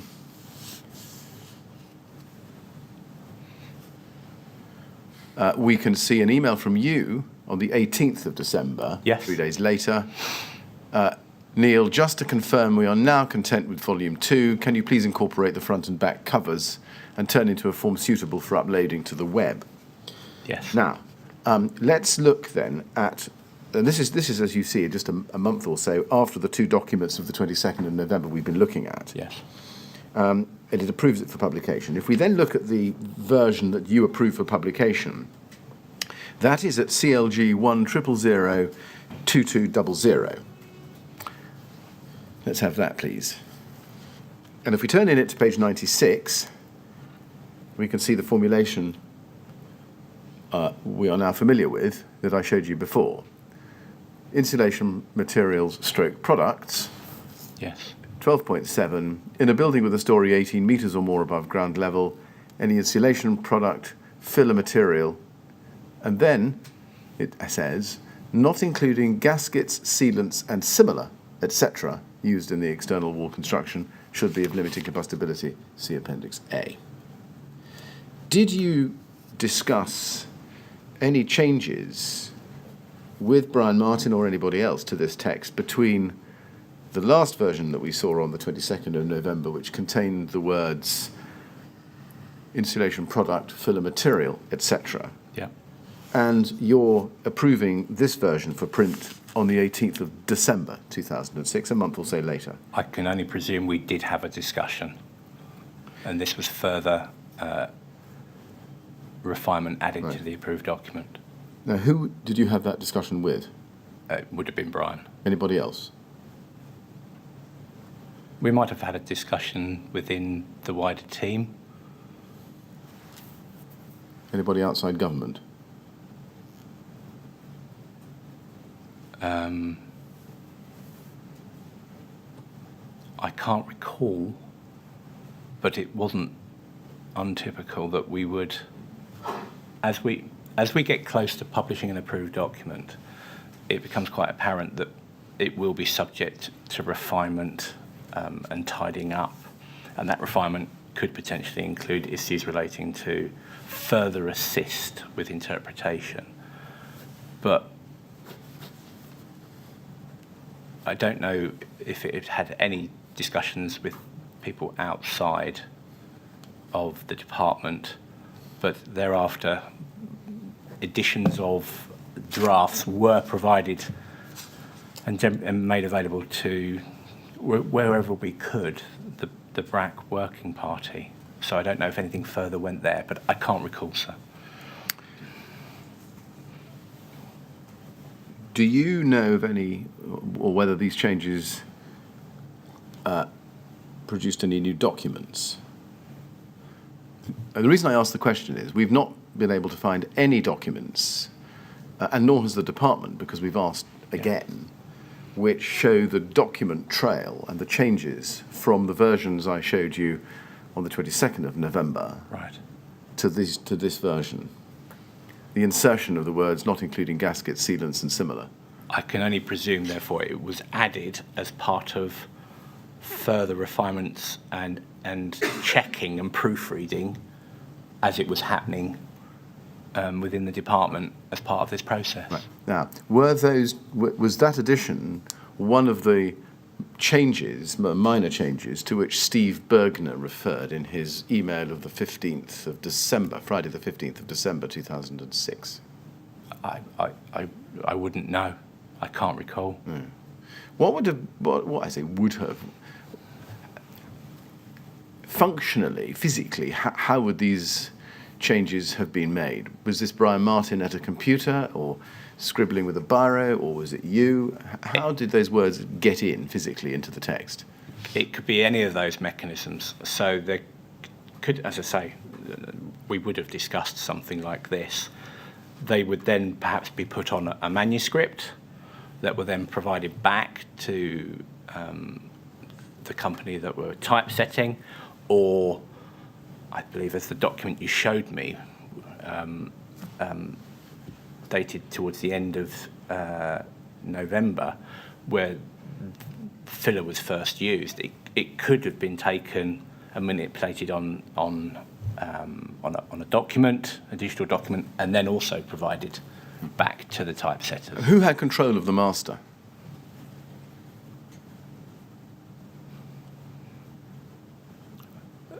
From recollection, at times, we would all have had the ability to read through the document, because just the importance of getting it correct, that there would be typically one lead paper copy, and because I typically work in manuscript, I would have read through it, marked it up.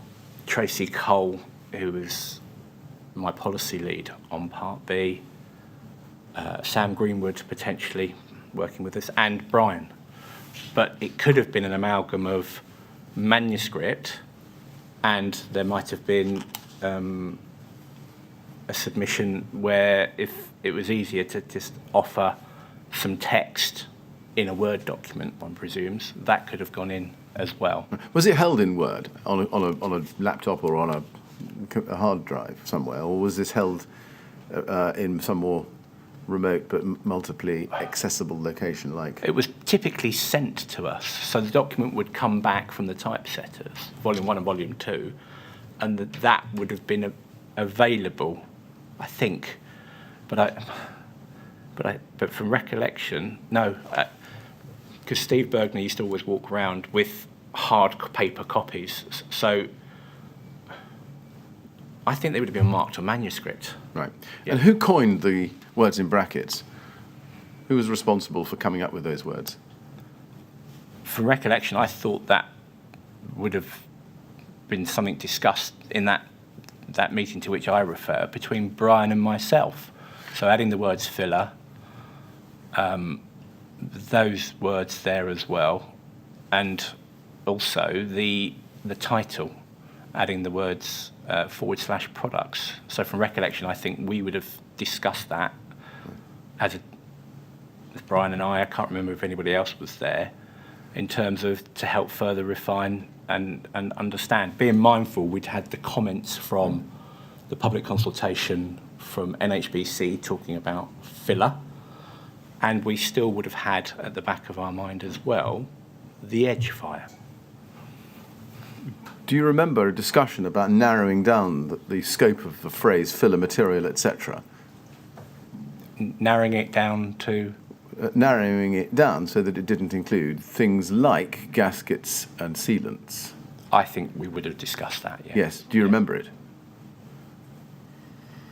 From recollection, I can only remember filler and the title, but I'd envisaged that we would have discussed. So does that tell us that there was a perception between you and Brian Martin, at the very least, that the phrase filler material, etc., was too wide, and there were certain things that needed to be excluded from it?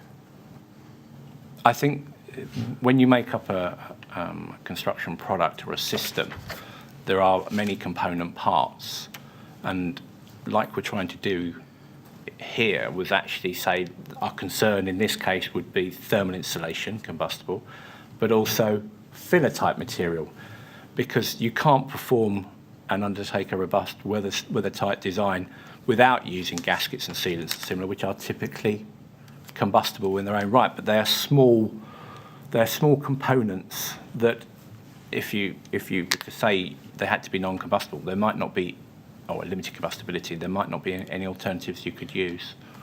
Right. Now, whose idea was it to insert the word filler or filler material? I believe that was from discussions that Brian and I had. Whose idea was it, though? Was it his or was it your idea?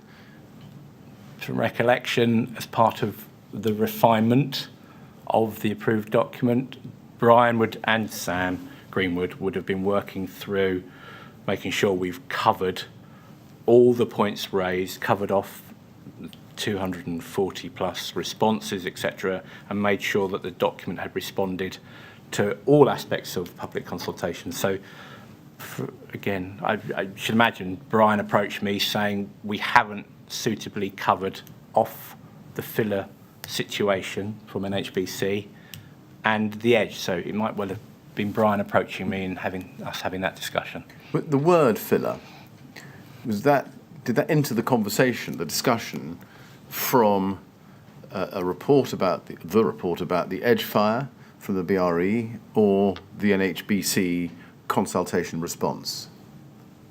From recollection, it was used in both. It was. Was the fact that it was used in both, did that bear on your thinking on the choice of the word? I believe it would have. Standing back and looking at 12.7 in the version that was sent to press and was published, what did you intend 12.7 to mean by including the words insulation product, filler material, not including gasket, sealants and similar, etc.? So the intention was we wanted to provide greater clarity over the control of insulation products generally. That's why we stepped away from just referring to insulation in ventilated cavities. There must have been concern, however, that, again, are we sure we're making clear to the reader that there are these other products and actually even just polystyrene products which aren't being utilised for their thermal properties. They're being utilised for inclusion in building works for decorative panelling. And because they weren't there to afford a thermal performance, people were thinking they're not controlled because they're not there as an insulation product. And so considering, as I set out in my witness statement, what was being said by the NHBC, and you rightly drew to my attention that actually some people don't realise that these materials are controlled. As I say, there was the term filler there, but it was still being there used potentially as an insulation product. Bearing in mind the report from the edge fire, I believe it was felt that that would provide greater clarity as to what you'd refer to products that might be utilised in these types of panels and similar, that are there for rigidity or similar, but you need to consider them. Did you suggest to Brian Martin, or did he suggest to you, that you should inquire whether that term was readily understood in the construction industry to have a well-known particular meaning, the word filler? I can't recall if we had that discussion. Did you take any steps to ensure that the word filler was generally understood in the construction industry in the sense in which you intended it? At this point, no. I don't believe so. But again, we tend to write approved documents, or we try to write approved documents in a way that you would use common words that might have a common intention or understanding. And therefore, a filler, in this respect, is something that typically fills a void or similar. And therefore, it was felt that that would be, again, from recollection, the choice of words we used. No doubt the fact it was used by NHBC, and I think it was referred to in the Edge Fire, would have assisted, I suppose, and maybe brought us to that point. But more generally, when we then rolled out the approved document B, from recollection, this did form part of a wider slide on section 12, where we attempted to cover the changes made here, and specifically that did include a reference to filler. Now, we haven't seen anywhere here in this document a definition of the word filler. Given that you didn't consult industry about what commonly might be understood by that word, why not? Why not define filler? With the benefit of hindsight, and while I'm sat here, and why I'm sat here now, that's a very fair observation, sir. And where we are, we should have provided some form of description further to just the term filler. But at the time, what gave you the confidence that the word filler would be so well understood in the industry in the sense you intended it, that it didn't need a definition? Because I believe we felt, as I said a moment ago, is that we tend to try and use sort of terms whereby it would naturally be apparent that that is what we're referring to. A filler fills a void. And therefore it was felt that that was the intention in relation to the use of the word in this case. But it could also, as you say, a filler fills a void, but there are different kinds of filler products or materials, such as can spray, yes, foam. Yes, I agree, but talking about here in terms of insulation materials and products specifically, it was felt that filler would provide sufficient description as to what we were referring to. But sorry, sir. Yes, I'm sorry. No, but I believe you raise a fair point, and with the benefit of hindsight, we should have provided a definition. You say a filler is something that fills a void, but isn't it right that the core of a composite rain screen panel is not filling a void? Is it? In terms of what? Because it's formed by bringing together the materials. Well, it's a composite panel, Yeah. as we know, comprising 2 sheets of aluminium skin around a polyethylene or polyurethane core. Yes? Yes. Yes. The core isn't acting as a filler. It's not filling a void between 2 separate elements. It's part of a composite single product, isn't it?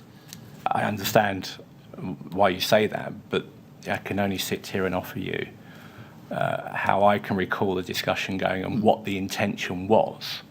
And categorically, filler was the term that we utilised for capturing, those types of materials that could be utilised in a building, in this case, between a panel-type material or similar, and we thought, from recollection, that was the most befitting way to describe it. But why put it in a section devoted to what is called insulation materials or products?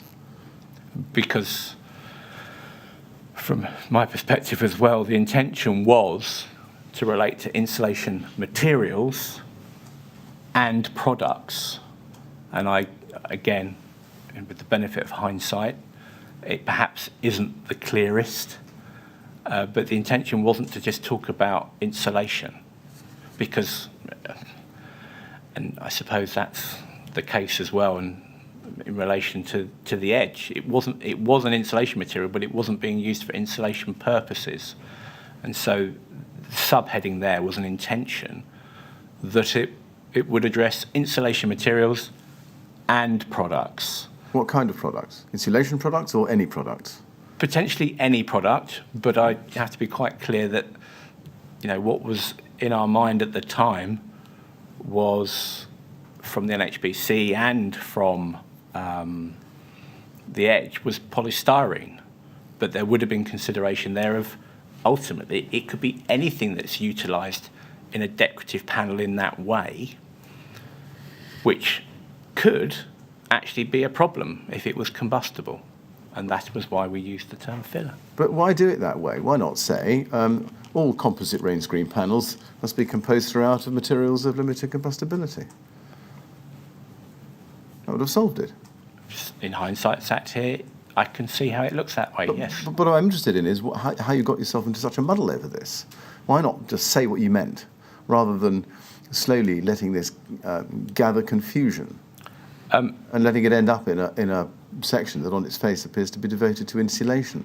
And of course, and as I say, I respect that the heading could have been better afforded, but it is a heading. There's still the need to read the provision beneath it that is 12.7. We could have done it in a multitude of ways. I can see how that might be the case. But the words below it say any insulation product, all right, filler material. Yes. Well, that's not referring to any insulation product and any core of any composite rain screen panel, regardless of its purpose or regardless of its makeup, is it? And I can only speak as to the intention behind of what we proposed from that discussion of what we envisaged filler would be, and it was to be what I've just described. So to be clear, your understanding of the words used was that the words filler material, not including gaskets, sealants and similar, etc., was to apply to the core of an external cladding panel. Yes. Of all types? Potentially, yes. In all circumstances over 18 metres? As described there, yes. Did you understand the words filler material, not including gaskets, sealants and similar, etc., to apply to any other parts of an external wall system in addition to the core of an external cladding panel? Sorry, sir, can you ask the question again? Did you understand those words, insulation product, filler material, not including gaskets, sealants and similar, etc., to apply to any other parts of the external wall build-up as well as the core of an external cladding panel? It would have primarily have been in relation to the external panel. That would have been the original intention. Did you understand and did you intend the scope of this new wording to extend to the external surfaces of the cladding panels as well as to the core? Sorry, sir, I don't understand its application to the surface. Sorry. Are you talking about a product on the outside face of a cladding system? Yes. Yes. You did? Yes. On what basis did you form that view? Because we were experiencing, or the example we had from the edge fire, was that these were on the outside face of the building and around the detailing, where, again, the insulation, thermal insulation in this case, was being used as a stiffener. It wasn't there providing its thermal performance for the building envelope. And therefore, actually, the intention was to capture it using the term filler. Sorry, but you may have misunderstood my question. Sorry. I'm talking about the external surface. Yes. Did you understand that the provisions of the 12.7 extended the requirement of limited combustibility not only to the core of a composite external rain screen panel, but to its skin also? No, diagram 40 would still have been relevant. That's what I was interested in. Sorry, right. sir. Did you at some stage come to the view that the external surface of cladding panels, rather than only the core, were caught by 12.7 and should also be of limited combustibility? No. Right. So in your mind, was it clear from 12.7 that it applied and applied only to insulation, properly so called, and to the core of a combustible, the core of a composite external panel, That would be my understanding. but not its skin, not its external surface? No, but that would still be subject to following the guidance for diagram 40. Now, we may come back to that in a moment, but we can see, as you've told us, the word filler wasn't defined, and you didn't consult on its meaning. Why didn't you consult on its meaning? By virtue of, we went out to consultation with the draft that you kindly showed us earlier, and by virtue of the NHBC offering its comments and further consideration and refinement, this was in effect a response to the comments that were received. And given that you told us over the last 2 days that making changes to the approved documents required a consultation, Yes.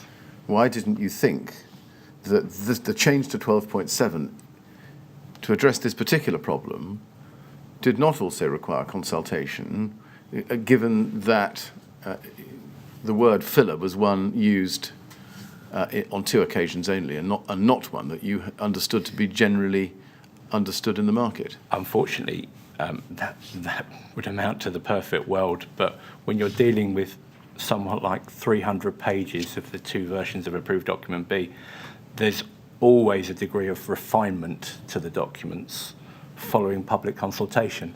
If we then had to launch into another public consultation because we'd further refined it in response to the consultation, I'm not being flippant, sir, we'd potentially be in a continual state of consultation. That I understand, but why not adopt a slightly more limited and pragmatic approach? For example, go back to the NHBC and say to them, thank you for your consultation response, we're most interested in it. You use the word filler. Can you assure us that that word is understood in the industry to cover or denote the core of a composite rain screen panel? We could have done that, sir. But why didn't you? Because the discussion that Brian and I had was that we wanted to best capture these types of materials used in this sort of way, and we felt from discussion that the term filler captured that, and that's why it found its way in to the eventual approved document B. Notwithstanding, as I think you've answered already, the title insulation product, material stroke products, and notwithstanding that the expression immediately follows the word any insulation product. Notwithstanding the title, and as I say, I can only apologise for that. That was not the intention. It was to cover insulation materials and products. But I'd always suggest that it is a subheading, and it should have been better than we have before us here. But you would always go in and read the provision.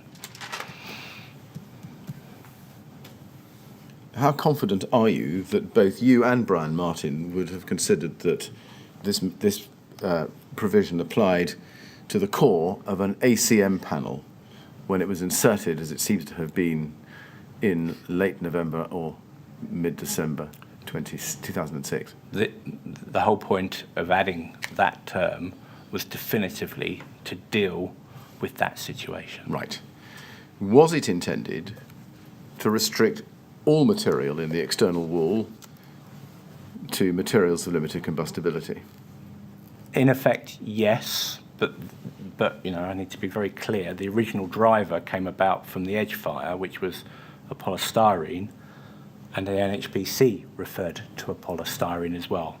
So that would have been the driver, but the intention ultimately would be to think about all such material, because if you weren't thinking that a plastic space insulation was combustible, we want to attempt to make sure that you realise that it could relate to any material or filler if it wasn't of a material of limited combustibility. Let me see if we can Yeah, please. It's a long and I think rather complex answer. You've told us that by the words, by the changes to 12.7, you intended to catch the core of a composite rain screen panel and require that to be of limited combustibility. Yeah, or panels, even, and also decorative panels as well, but yes.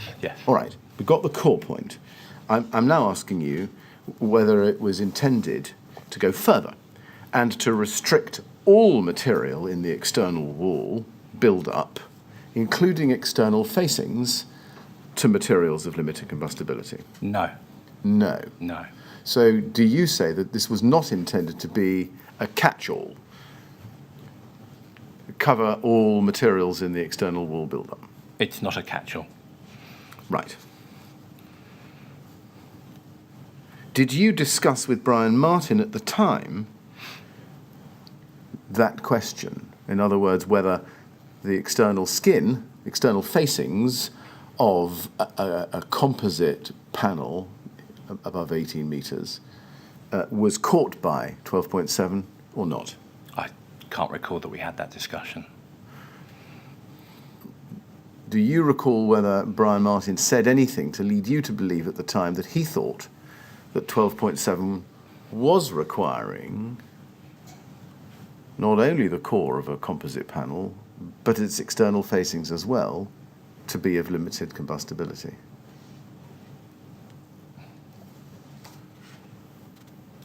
I really can't recall. I can't recall. Sorry.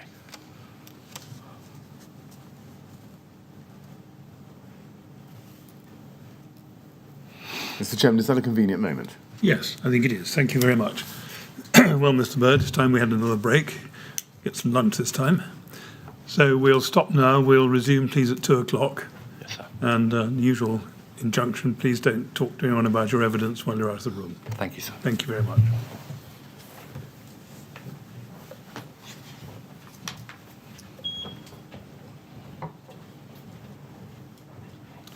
Thank you very much. 2:00 then, please. Thank you.